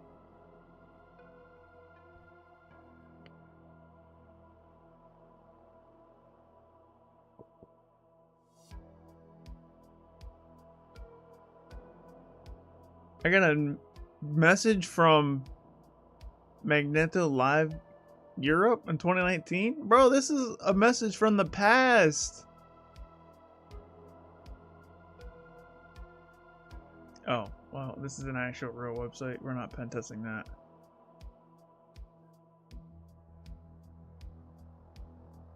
Now we can try the authenticated one, yeah. You're right. Dude, you're right. We don't have to... Let's go back over here.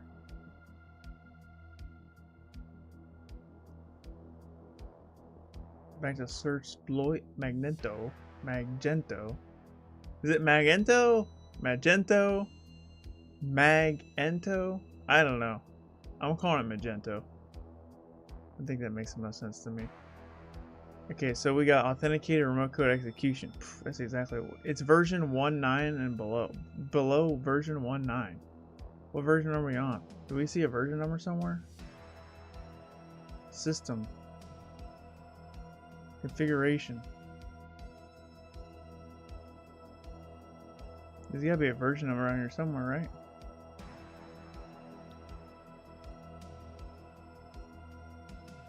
Store information. Locale option.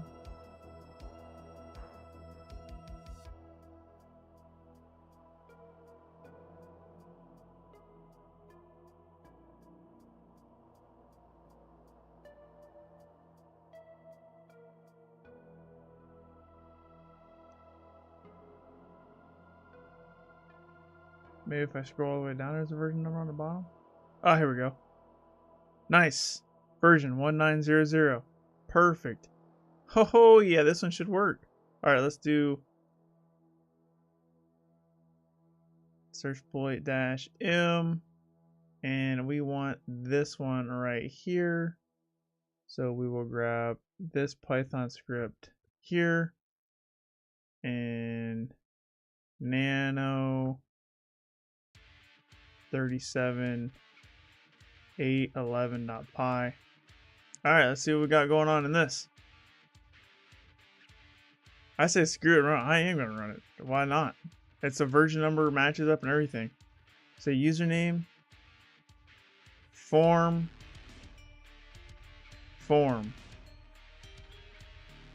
We gotta obviously supply the correct target usage. Python target.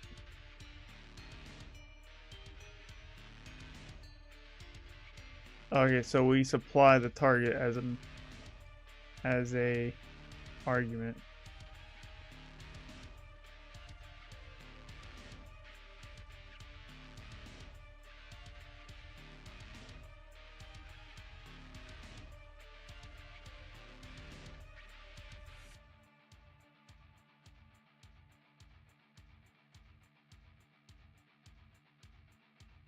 No module name mechanize. Pip install mechanize. Does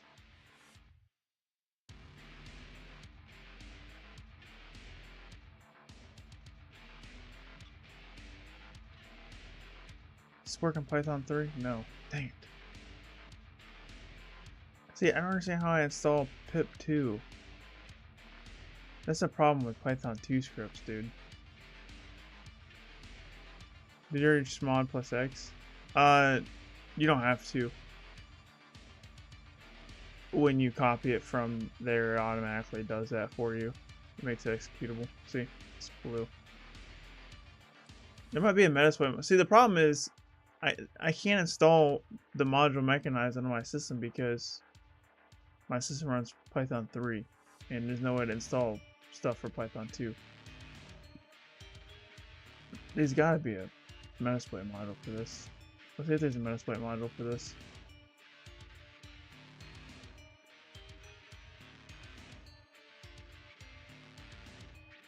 Yeah, I know I didn't supply a target, but even if I did supply the target, it's still going to give me no module found mechanized.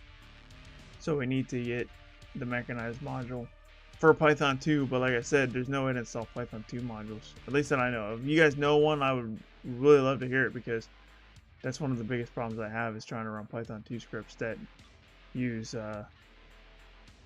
modules that aren't already installed by default.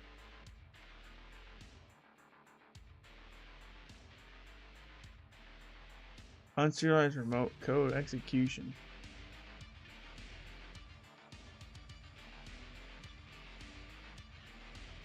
Info.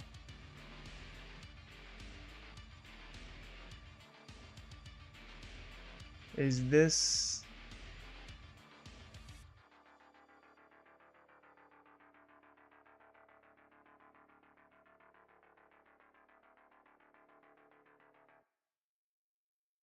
This module exploits PHP object vulnerability in Magento 2.0.6 or prior. We are at 2.0.6 and prior. This is a whole different exploit for a different version, but we are still prior to 2.0.6.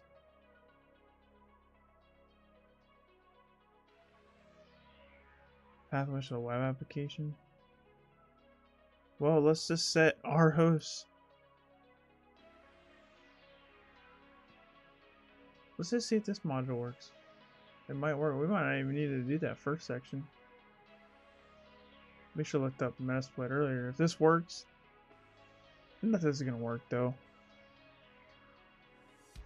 Set target URI to / I don't even know, the base path of the web application. I guess it's just / right?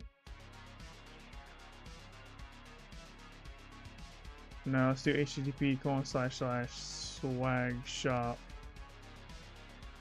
/ swagshop.htb /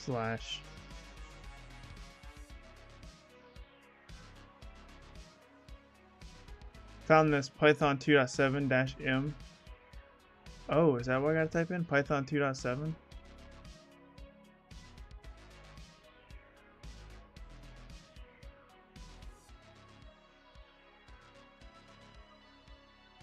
Let's see if this works.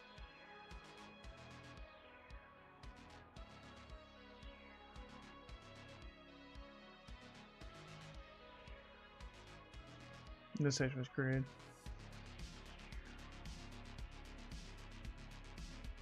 Python 2.7-m pip install mech. I forgot how to spell it. Dang it. How do you spell mechanize? Let's try that again. Okay.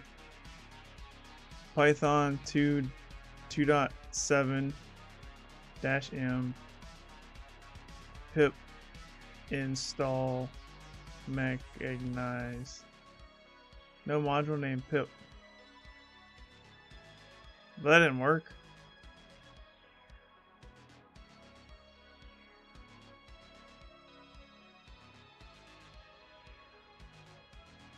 You know what I'm gonna do?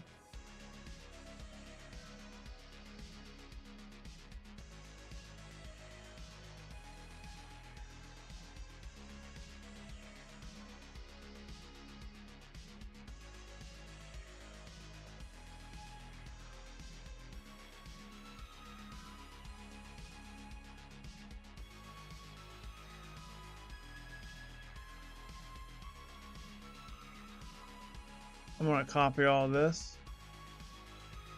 I'm gonna give this to ChatGPT and tell it to rewrite it in Python 3.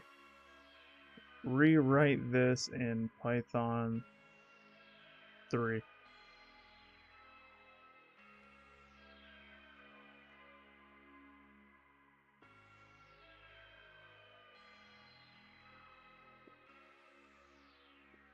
This is how you code in the modern day. Gone are the days of actually knowing how to do all this yourself. I mean, I could do it myself, but this is way faster. I mean, it would take me literal hours to do this. You know what I mean?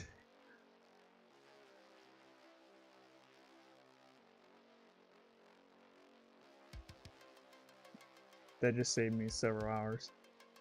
Nano shell.py. That's what we'll call it. Python 3 shell.py. Alright. Python shell.py http://uname-a. Alright. That sounds easy enough, right? So we do http:// localhost, which is the SwagShop, swagshop.htb, and then let's just run an ID, see if we get command execution on this. Failed to retrieve form, key, or URL. What's that mean, dude? What is it, 100% correct? Probably not. I'm Pedro. We're on stream. Thanks for hopping in. Glad to be here. Yeah, ChatGPT does get a lot of things wrong, so I feel like in this case it probably didn't because it gave you a whole script.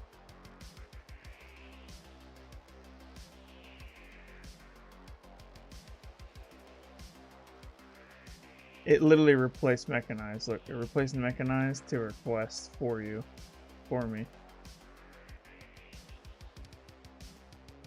It said it improved the script, but did it? Or did it break it?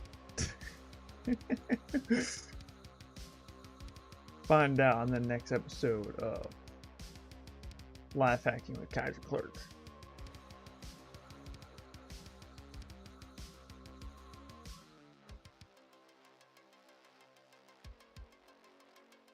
I don't think I can do. Let's do mousepad shell.py and see username form, password form. Maybe I'm not giving it the right maybe I'm not giving it the right endpoint. Maybe I have to do like index/p.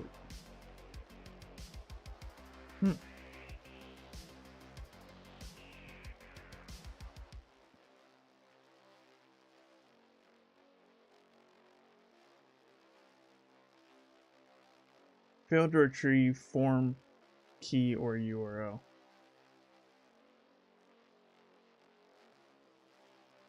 What if we do /index.php/admin? That didn't work either. Well, sometimes I use a prompt where I use the words optimized and humanized. That's hilarious.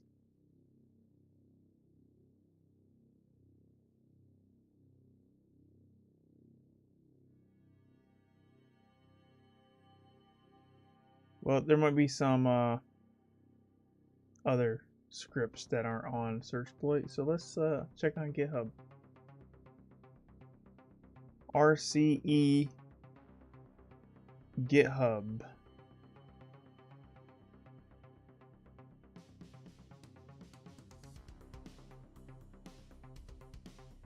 Authenticated remote code execution. That's exactly what I want. Is this the same script? I think this is the same script. This is the same script that we have. So we're going to go ahead and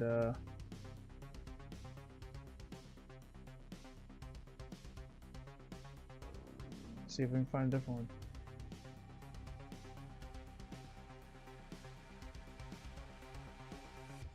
Let's look at the script. Exploit should most likely execute on the admin path. That's what I was thinking too, but it so didn't work after I specified the admin path.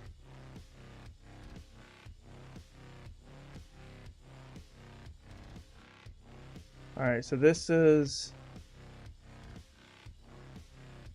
a different script, but it also uses mechanize. Is this Python 2?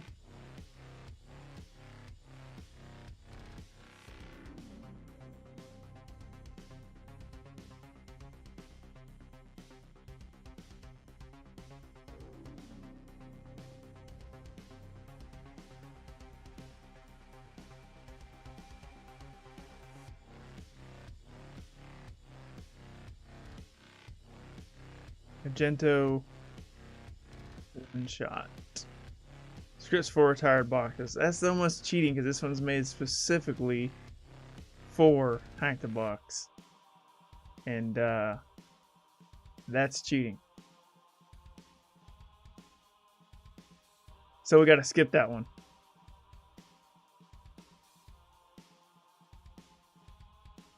We gotta get it to work with one that wasn't made specifically for Hack the Box. One that was made for everybody else.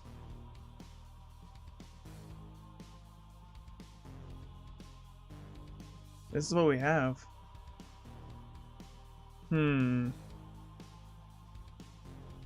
Well, let's see if I can get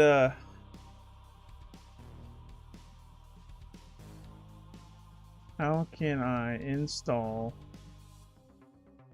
Mechanize on my Kali Linux machine to work with Python 2. Python 2. I tried pip, but pip only installs for Python 3.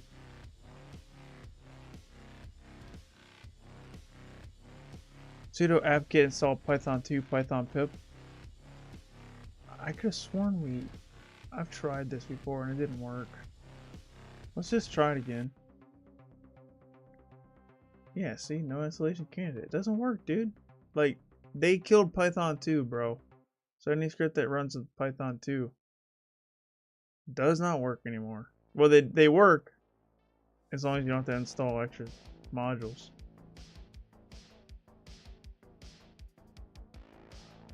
Download it with get-pip.py. Run the script. Alright, we're going to pull this from my monitor so I can multitask a little bit here, guys. But just know I'm getting all these commands from ChatGPT if you're really curious. It's not downloading nothing. Oh, there it goes. I think that worked.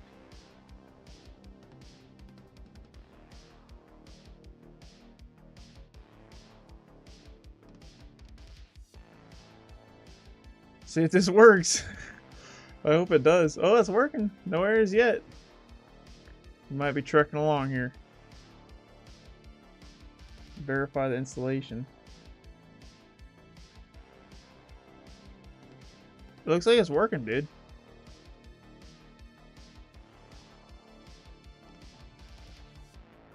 What do I use as a daily driver? I have a Windows 10 host machine. My work computer is also Windows 10. If you want more specifics than that, I mean, I have a custom gaming PC that I built a long time ago. It's 2016 is when I built it. And then the only thing I've ever changed since then is I upgraded the graphics card to a 2080 Super, which is starting to get outdated now. That thing's over 4 years old. Still a powerful graphics card. But the funny thing is, I installed the graphics card, but I never even started playing games. I was too busy studying and learning how to hack that I installed this graphics card for no reason. Alright, so we should be able to run this script now. It worked. Okay. Let's try this. SwagShop.htb, and then we'll just do an ID here and see what happens. Why did that fail?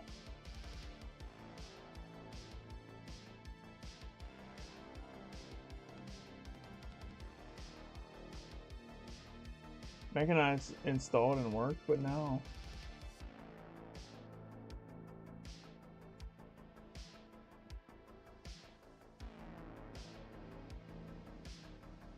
we'll just we're gonna give ChatGPT all of this information.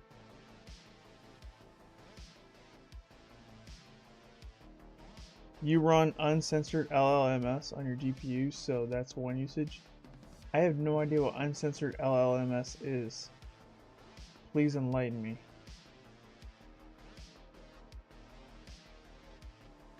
Copy selection. We're gonna throw this in the chat GPT. Oh, okay. Apparently you guys can't see it, but I'm basically putting all this in chat GPT, and then I'm going to say, oh, I gotta give it the script. Cat 311, sorry, 37811.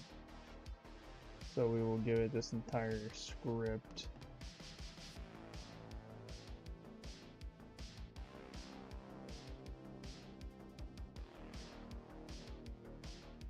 How can I get this to work? Script seems to be broken.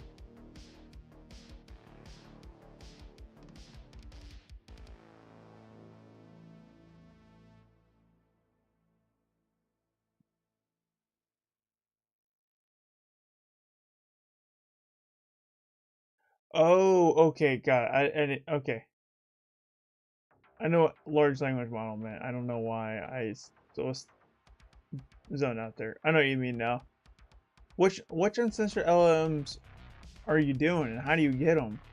Because I was looking into that, and I found one uncensored large language model,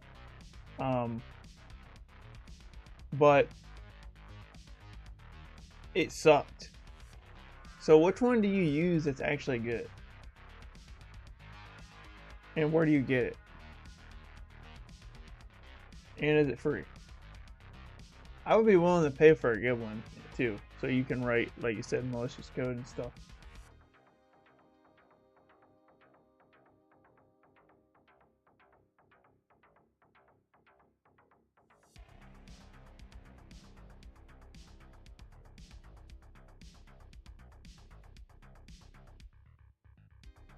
Nano shell 2.py.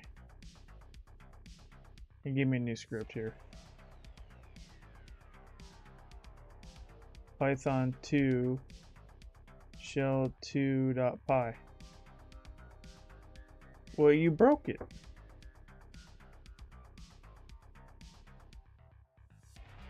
Stupid ChatGPT.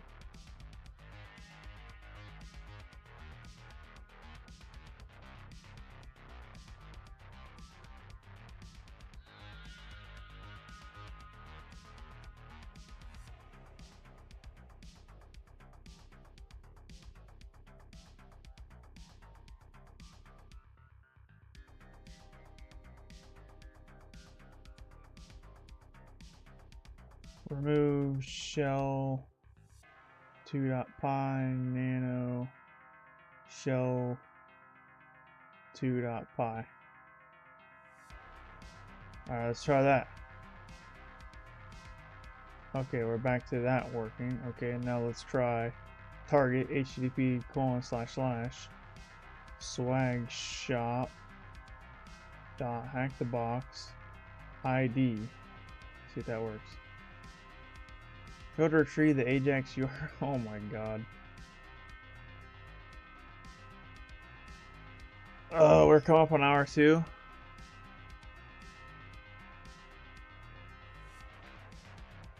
Here we are coming up on hour 2. We're on the right track, but we know what to do. We found the exploit. It's just now it's trying to get this auto exploit to work. You know what I mean? Because the auto exploits, there's only like 2 of them out there.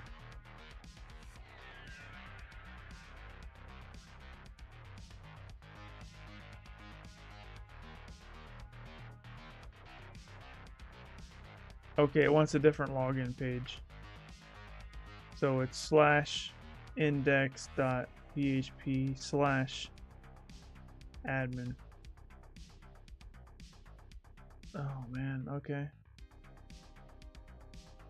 I don't know what's going on.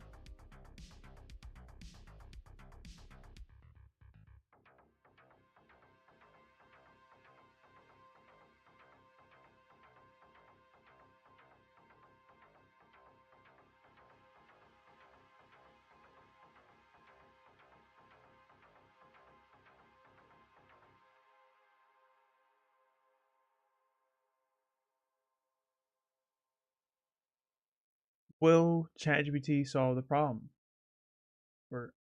we're gonna try.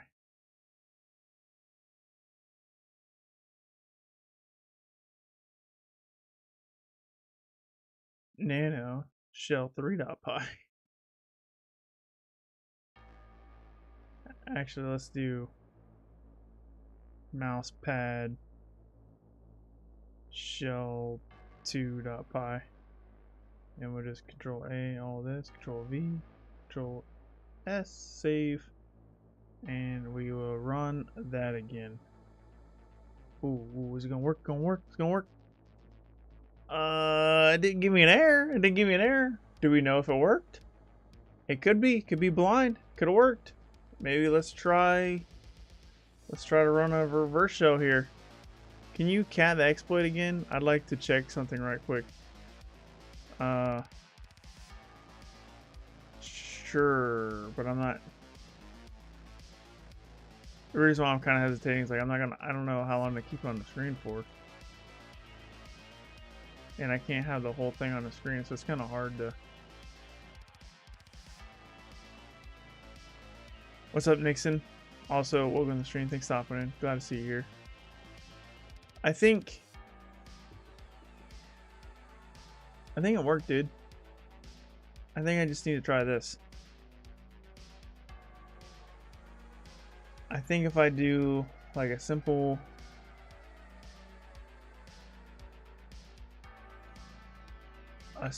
bash reverse shell, it's gonna work. It didn't give me an error,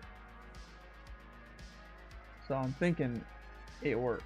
It's just not showing up in the terminal, so it's gonna be like a blind command injection, which is fine. So we will try.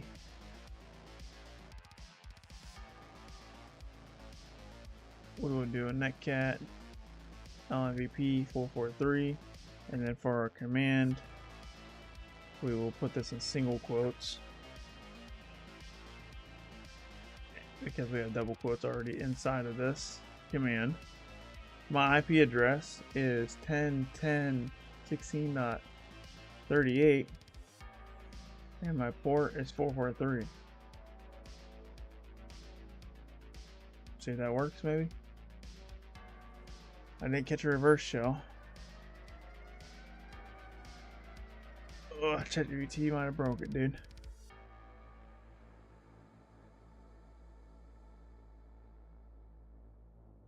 Or we just need to let's split this one more time.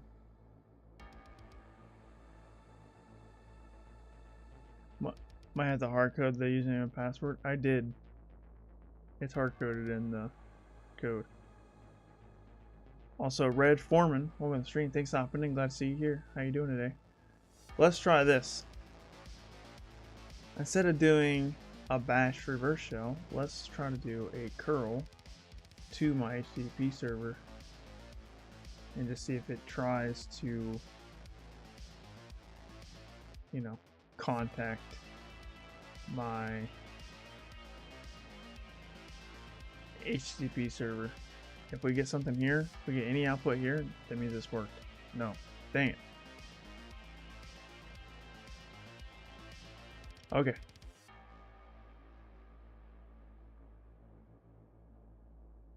The script's not working. But it's not giving me an error. So it's technically working, but there's something.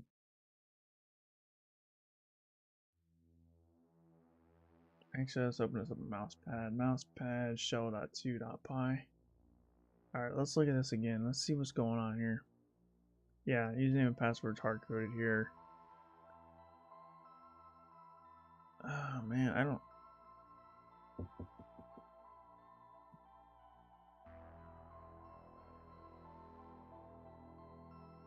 I mean, we have it. We're on the admin dashboard, dude. You know what I mean? Like, where are we at? Where's it at? Is it this one? Somewhere. Here we go.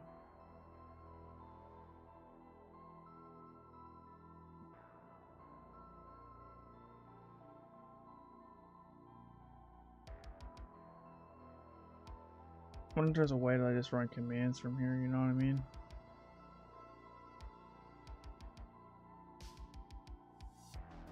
We can close out of this, we can close out of this, close out of this. This is the script that we're trying to run, and it's just not working.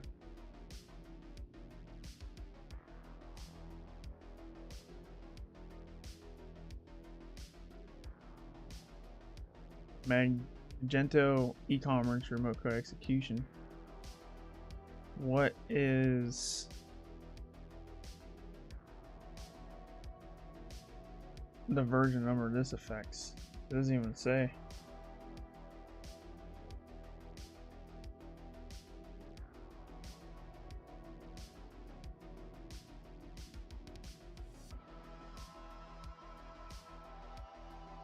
We tried this earlier and it didn't work. Oh yeah, we tried this. This isn't authenticated. This is unauthenticated, which it didn't work for us.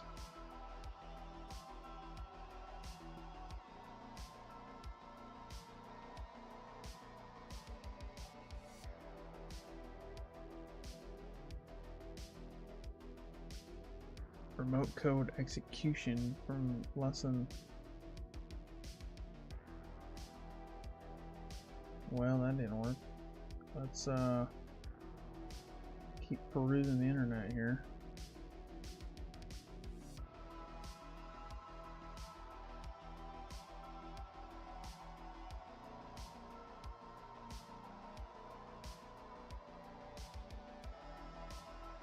I don't know what to do. We found some vulnerabilities, so we just can't get on the run for whatever reason, you know what I mean? And that is most unfortunate.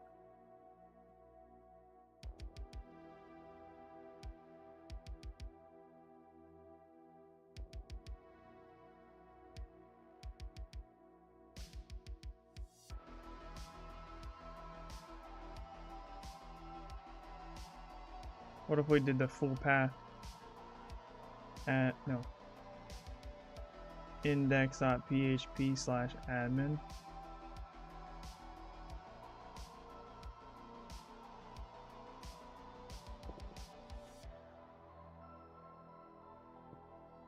Exploit on ExploitDB says he had to manually add username control as a comment.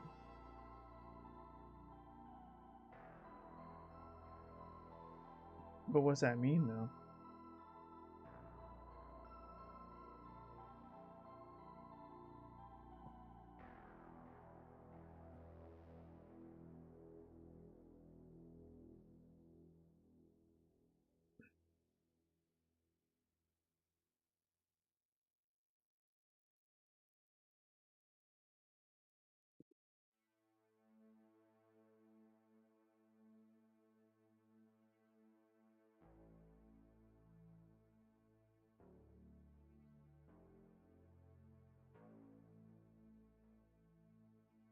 Had to manually add username control. Form new control. At br.form.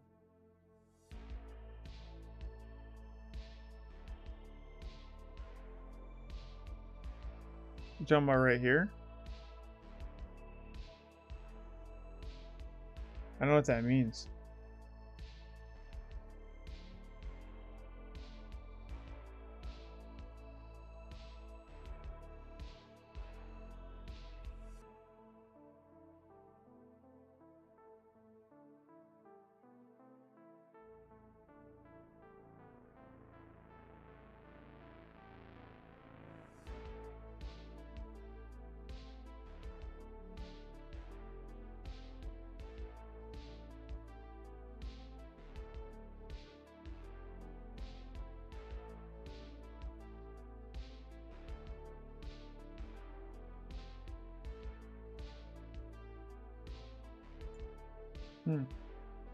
Yeah, I don't know.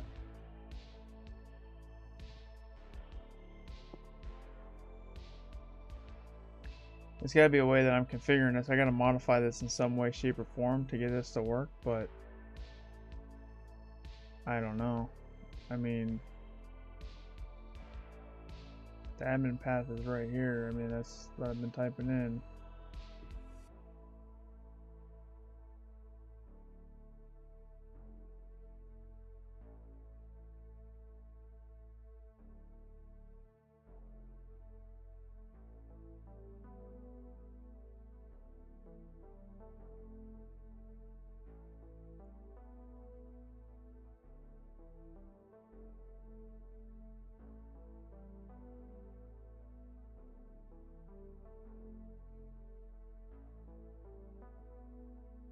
I'm gonna go back to ChatGPT.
Where can I copy and paste a large piece of text? YouTube says I'm not characters. That's a good question. I don't know, man.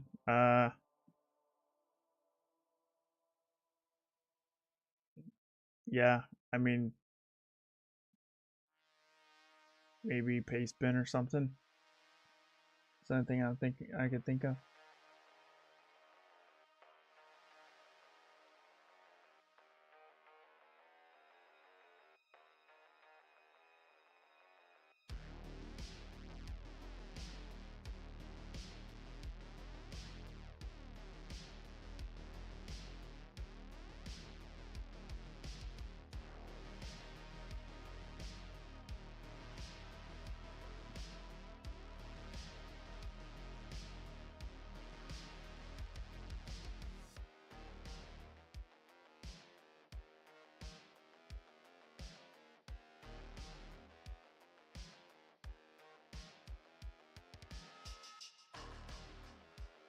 That's part of the solution Perplexity gave me. It says the line of code is causing the problem. Which line of code?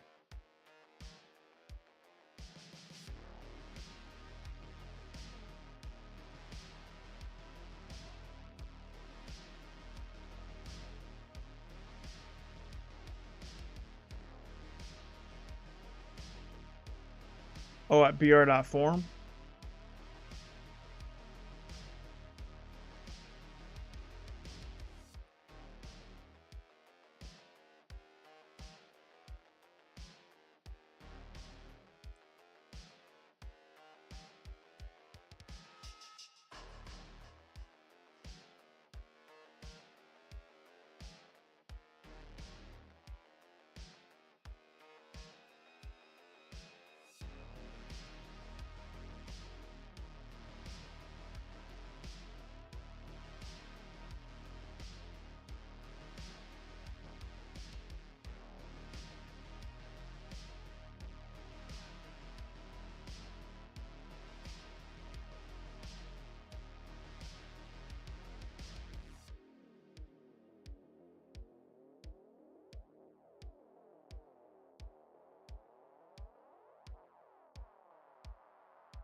Try commenting it out. You think so?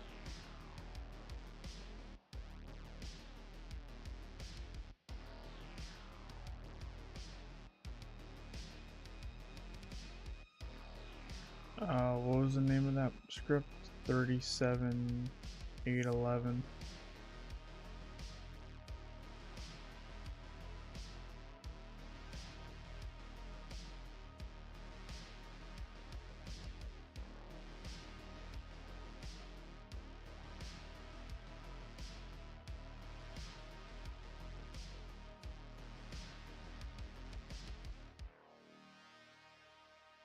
So which one though? Is it this one? br4.new control? Or this one? Or both? There's also br select underscore form. Is it all of this?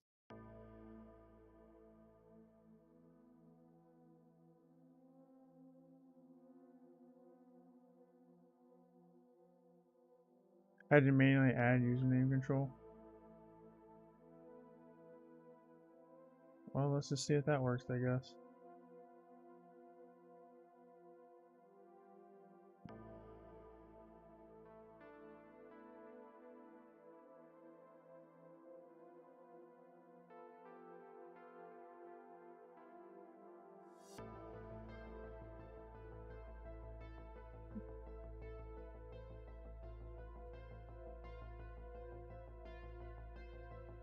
We didn't get an error, but doesn't look like it,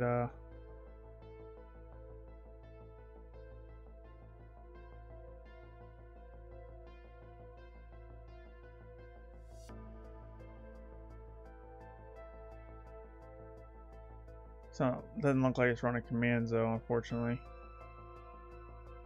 SwagShop.htb/index.php/admin. That's all right.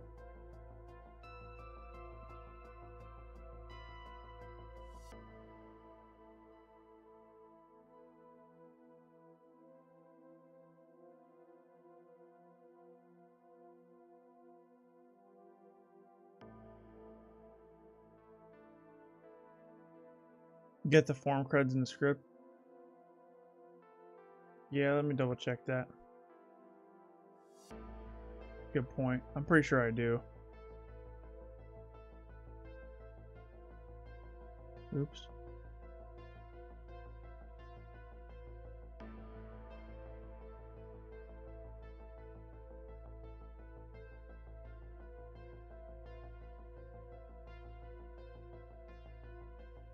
Yeah, I do.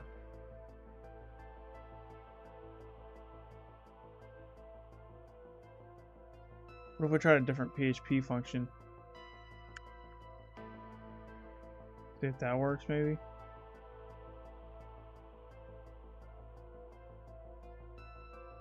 That didn't seem like it worked either.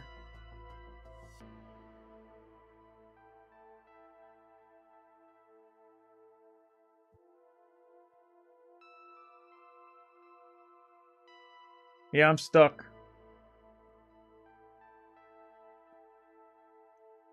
We found a vulnerability. We know we have remote code execution authenticated. We're on the admin dashboard, so I don't know what to do next. Like, these scripts that I found aren't working, and I don't know how to fix them.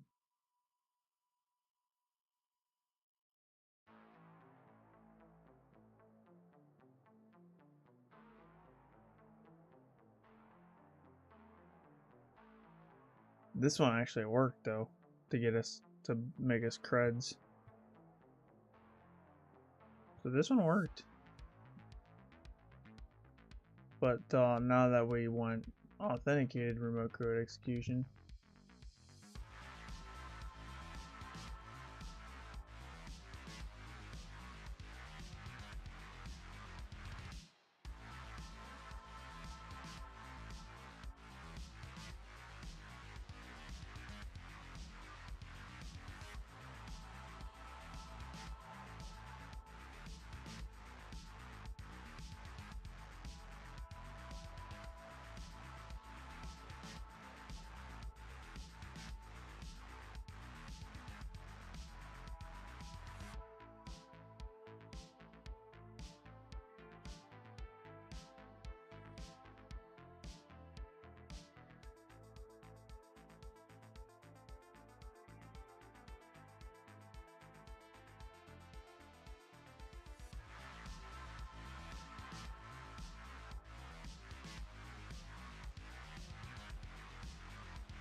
Yeah, I don't know. I don't know what to try next. I think I might turn the rare up on this one. Or maybe guided mode, but I don't think even guided mode is going to work because it's just going to tell us to grab this script. But it's like, script doesn't work, dude. And I've modified it in every way I know how to. I'm going up and down the script and I just can't see anything else to.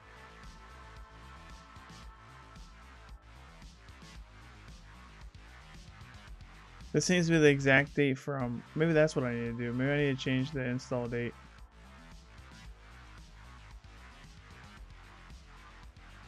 Maybe that's what I'm messing up wrong. This seems to be the exact date from app etsy local.xml. Maybe that's what's wrong. Maybe I just need to change this install date. It does say it needs to be the exact date, so maybe that's all I need to do. Maybe I'm doing everything right and just messing with this one stupid thing. So let's see if we can.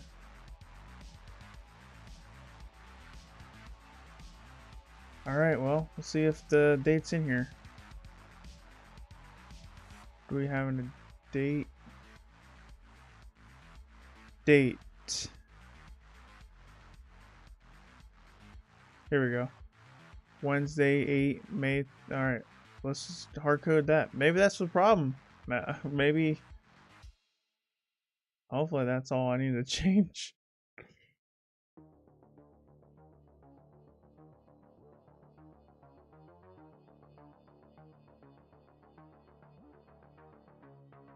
Watch that be it.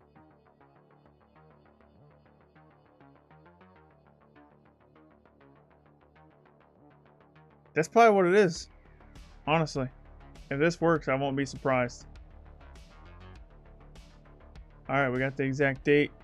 Let's go ahead and fire it off. And see what happens. Please work. Please work. Please work. Please work. Please work. Please work. Please, please, please, please. It's taking longer this time, so it worked. It freaking worked, dude. We got RCE, bro. Let's go. It was the date, guys. It was the date. After staring at the code for a long time, gosh, that felt like a long time. I finally feel like, oh, just change the date. Oh man, what a win.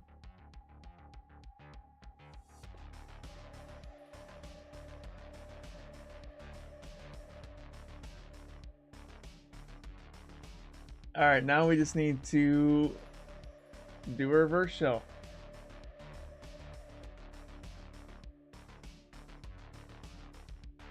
Let's see here.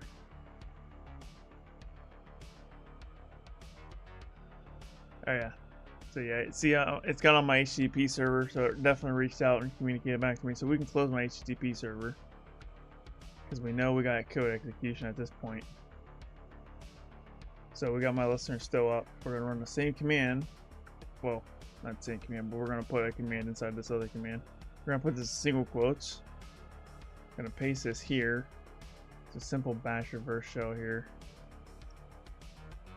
If this doesn't work, then there's like a million other ones we can try, but this is probably the most simplest one to try. And I always like to start simple. See if that works. Come on, give me the shell! Give me the shell! Ah! Yes! The rush is real.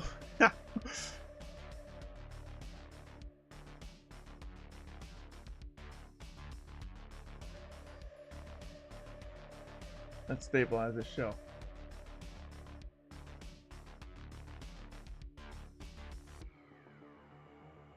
We are dub data, which is kind of expected. Who am I? Dub data. Dopamine goes crazy, dude. It does. When you get that shell, whew, you're like, it was worth the wait. All right, let's. Can I clear this out? No, we gotta set the external. Duh.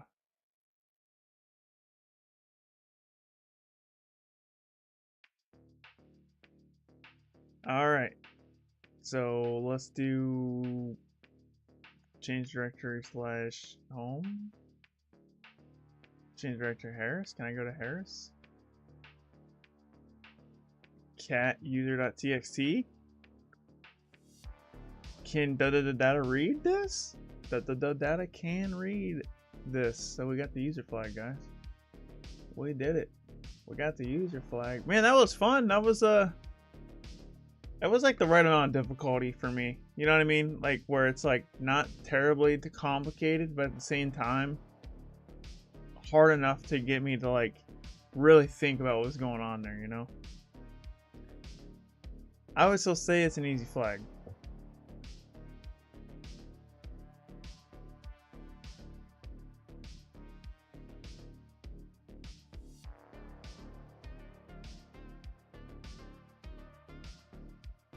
Alright, now we gotta figure out how to escalate our privileges. So let's do a sudo -l. Oh, ho ho, ho ho! We got one right here. We can run this with no password. /user bin v. We can run v on anything in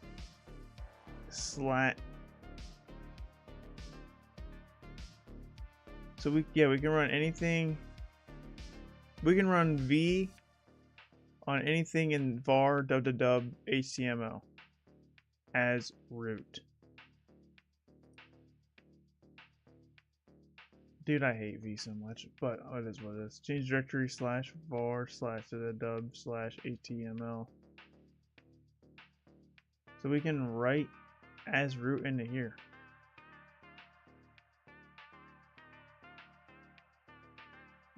Does all v work though, or is it just? Can we just do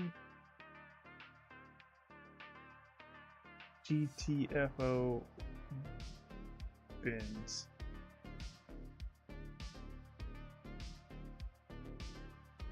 Does it work no matter what we can write to? So we have sudo permissions on v. File, no, sudo. Yeah, so this works. Let's see if this works.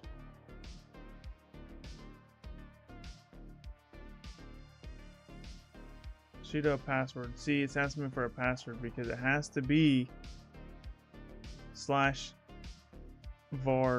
www.html, I think. So I don't have the sudo password, obviously.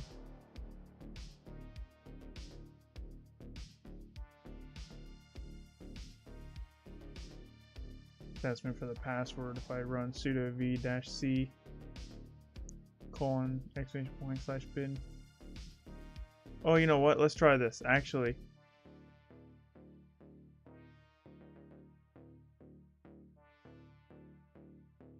let's do this. I think if I do the full path, it might work. Where did let's try that again. Copy this. Yeah, I'm gonna try the exact path. And then we'll copy the rest of this.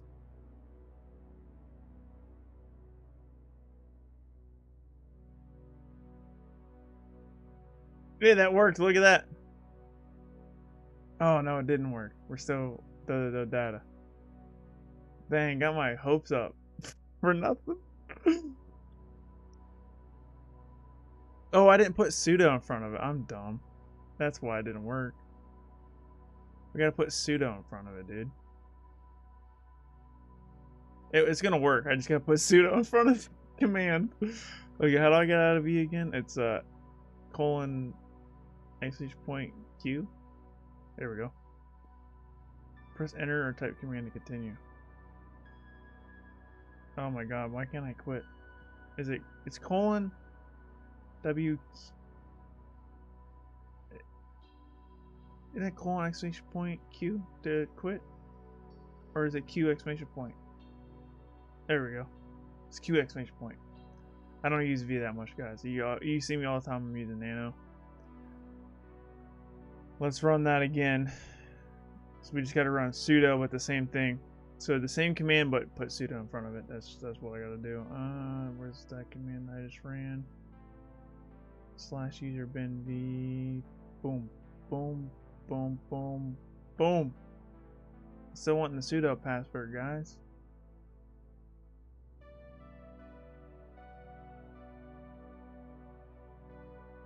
Good evening. I just checking out your syntax styles. What's up, Eskimo W Ned? Thanks for Eskimo Ned. Is that how you say it? Thanks for stopping. Let's see here. Sudo and yeah, I think I gotta put the whole var path too. That's the next thing I'm trying.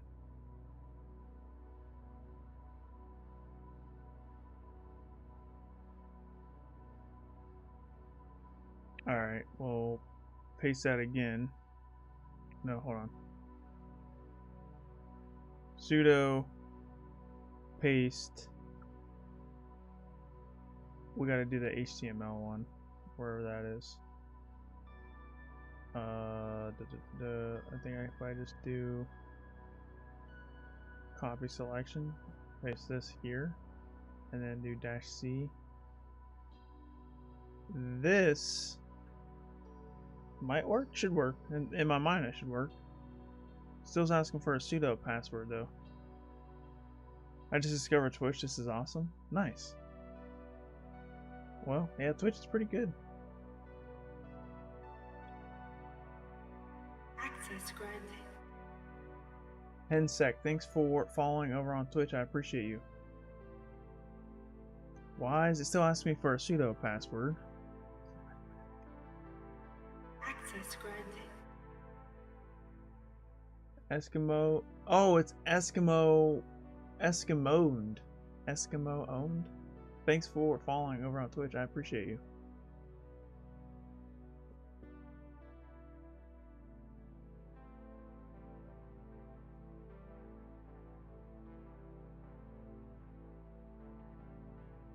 Yeah, I don't know what to do. I can run sudo v on this, on anything. Maybe I gotta specify a specific file? You know what I mean? What if I do that? What if, well, I can do, well, there's a shell.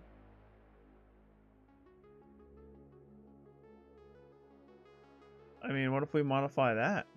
You know what I mean?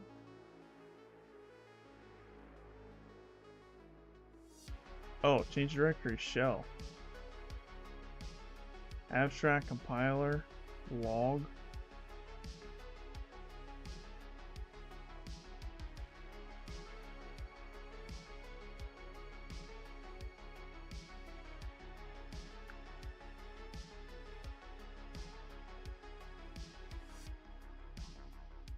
So you're saying, let me remember.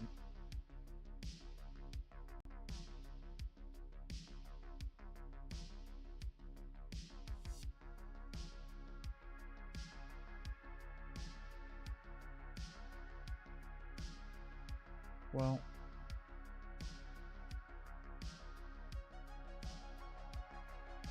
so you're saying just v, don't do the user bin var html. Do I still put this, right? Or do I not do this? I get rid of this. So you're saying just do this.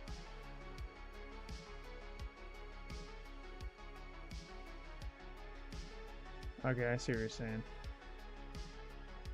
Just this. Still asking me for a password though. You shouldn't be asking me for a password. Maybe I gotta do the full. Probably gotta do the full thing.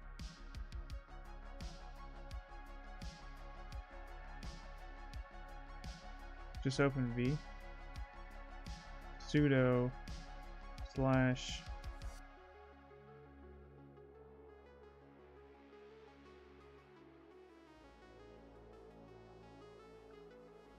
sudo-l. So let's do the full file again.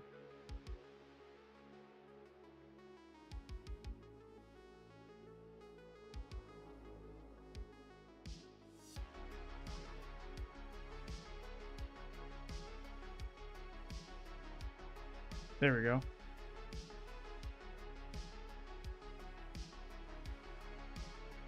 shebang slash bin slash bash. Who am I?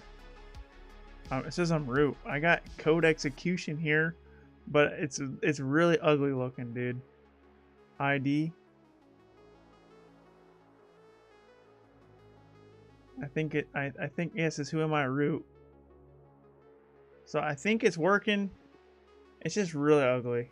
Well, we can fix that real quick. So let's just go ahead and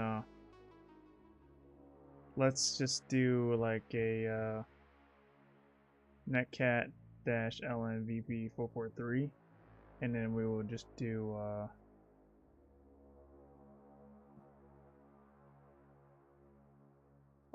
quick reverse shell here, and we should get our shell's root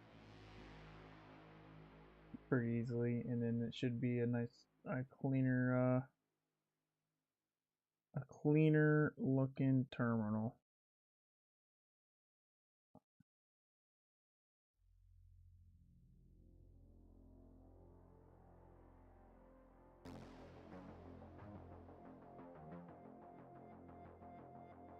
Alright, so I'm running this command here.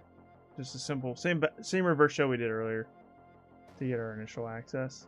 And we're just going to paste it in here. Well,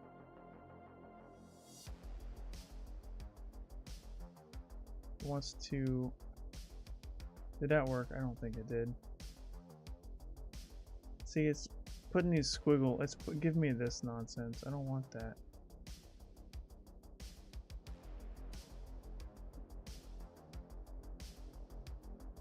I can't clear. Okay, let's try this again. See, he wants to, I can't backspace this. Oh, we're gonna have to hand crunch the whole thing. I can't paste. Okay. Hand crunch the whole thing. Bash. Dash C. Bash. Dash I. And slash dev slash TCP slash 10.10.16.38 slash 443 0 and 1, and that might work. That didn't work.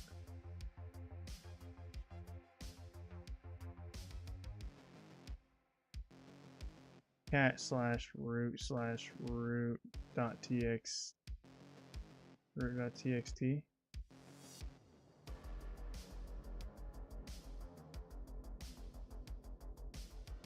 I think you got a typo.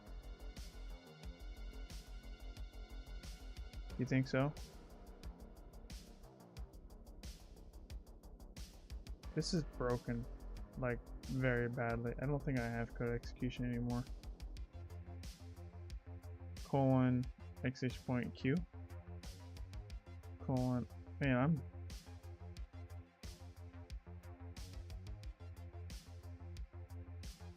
So I'm not supposed to expect a clean, convenient workspace, just make do with what I find?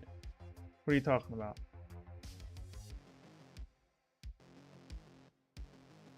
I don't know what you mean.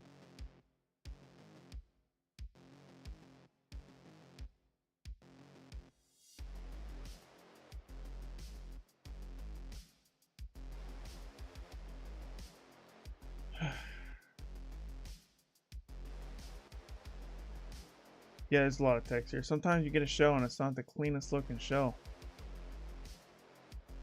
We were missing the slash star after the HTML. Yeah, I had to quit that. I have to try this again. And we have to run this again. Hopefully it works again. And we get a shell. Yeah, but anyways, yeah, I was saying Eskimo owned. Sometimes when you get a shell, it isn't the cleanest looking shell. But there's ways to make it, you know, look easier to work with. Dude, I think I broke it. I think I broke the machine, guys. This is not working anymore. As you can see, ran the same command I did earlier, and it's indeed broken. So that's pretty cool. This is why you always want to keep your shell once you got it. And I let it go. And oh no, okay, it did work. It caught a shell over here. Okay, that makes sense. I forgot I had a listener over here. Never mind. It's working. It's working. It's working. We just gotta stabilize this bad boy.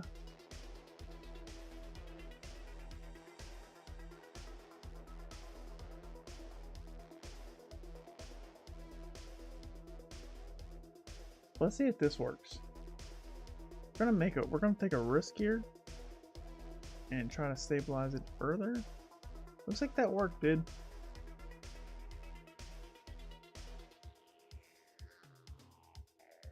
Alright. We are missing the slash. I did do that. I did VI space this. This is exactly what I sent last time. Well, no, I sent the whole. Never mind. I sent this. So the whole thing. Let's try this one more time. We'll do the -C. Let's try this here.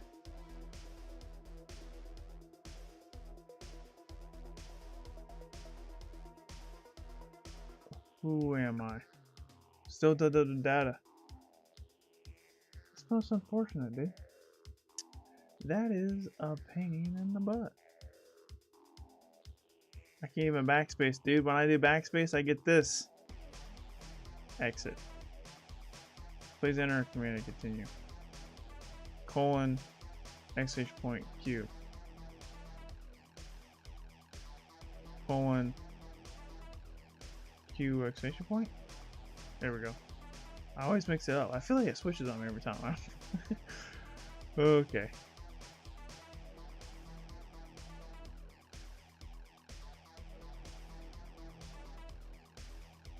Oh, you're right. I forgot to put sudo in front of that again, didn't I? Oh, man.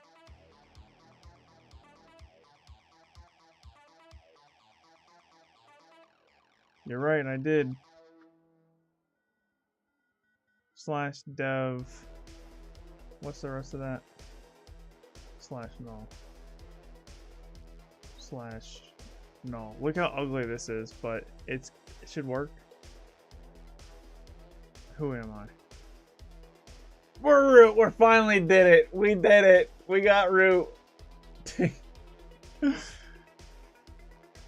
We were on the right track. We just you know, couldn't get it there for a sec, but after enough fiddling around, we got it. So we can do cat/root/root.txt. Boom, root flag right there, baby. We did it. That took way more time than it should have, but it's all part of the game, baby. Let's go. We still got an hour and a half, guys. Can we do it on the machine? Can we do it on the machine? This is definitely an easy flag here. Submit the rating on that. And let's go ahead and stop the machine. We didn't even use the write up or guided mode for that one. That was pretty dope. That's always good when I do without our guided mode or write up. That's always good. I don't know if I can get another one in an hour and a half, guys. I don't think I have enough time, unfortunately.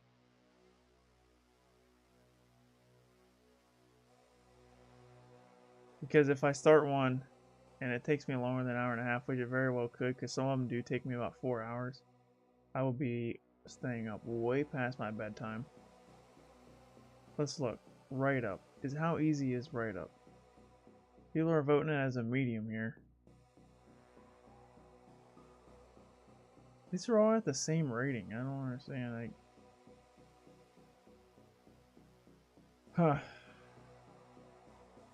I'm deciding if I want to try to do it or not. These are all rated as mediums almost.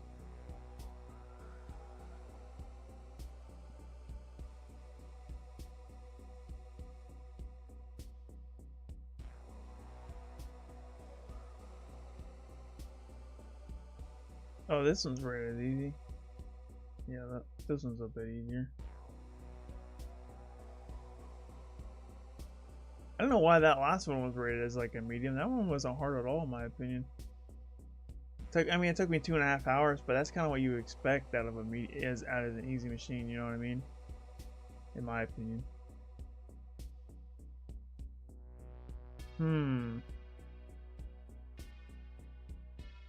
I think I'm gonna call it, guys. Like I said, I don't want to start the machine and be up for another 5 hours because it is already pretty late for me. And I do have to wake up and do an actual job tomorrow, so I can't sleep in. So I'm gonna leave you guys with that. I know it's not a 4-hour long stream like I normally do. It's not even a 3-hour. This is actually on the shorter side. So hopefully you guys forgive me for this. But I do have a couple other things to do. I don't want to stay up all night, unfortunately. If I get on next week on Sunday and this machine's super easy, I'm gonna feel really bad. I'm like, man, I could have got that in an hour and a half. You know what I mean? But I genuinely don't think I have enough time to do it before 11. If this was Sunday, I would go way over the 4 hours because I usually stream midday and I can actually go past my time. Okay, well, we're gonna end it there, guys. Thank you so much for watching. Thanks for hanging out. Sorry we couldn't get to another box. That first one took a little longer than we'd like. It was like in a sweet spot where it was like just short enough and where it was long enough, but yeah. If you haven't followed the channel already, whatever platform you're watching on, follow me. And if you are on YouTube, hit the subscribe button, hit the like button, help support the channel. It's the best thing you can do for the channel right now. Also, I started up a newsletter. You guys missed it earlier. I did sign up. I did create a newsletter. Let me show you what that looks like.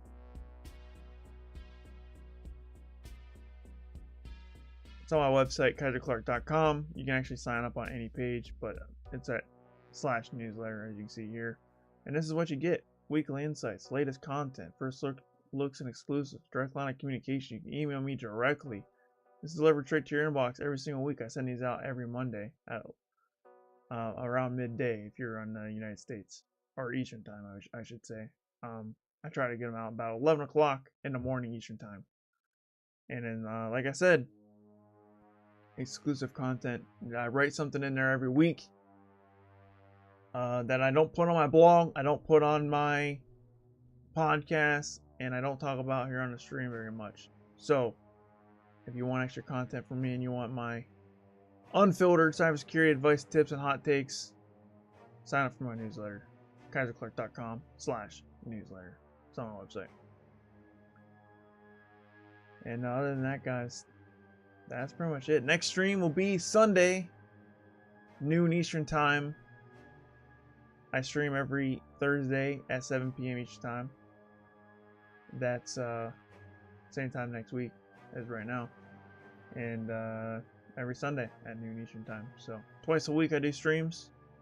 Stream on YouTube, Twitch, Kick, and LinkedIn. Although if you want to support the channel the most, if you can, watch on YouTube. YouTube views are more valuable to me than any other platform. Although I do stream on other platforms just in case you guys are only on those other platforms. Because I understand that not everybody has an account on all the platforms. But YouTube, if you want to support the channel, YouTube's the best place. Check out my videos. I got a lot of them. I got another one dropping tomorrow. I'll give you a little teaser since you stay here to the end. I got a video coming out on how to install Kali Linux fast and easy with VirtualBox. So if you have no idea how to install Kali Linux with VirtualBox, that's the video for you. It's a little bit of a newbie video, but there's a lot of newbies that watch me, so I made the video. So definitely check that out if you are interested in learning how to install your own Kali Linux VM machine on VirtualBox. Alright guys, once again, thanks for watching, thanks for hanging out. Peace out, take care, have a good one. Kyser, out.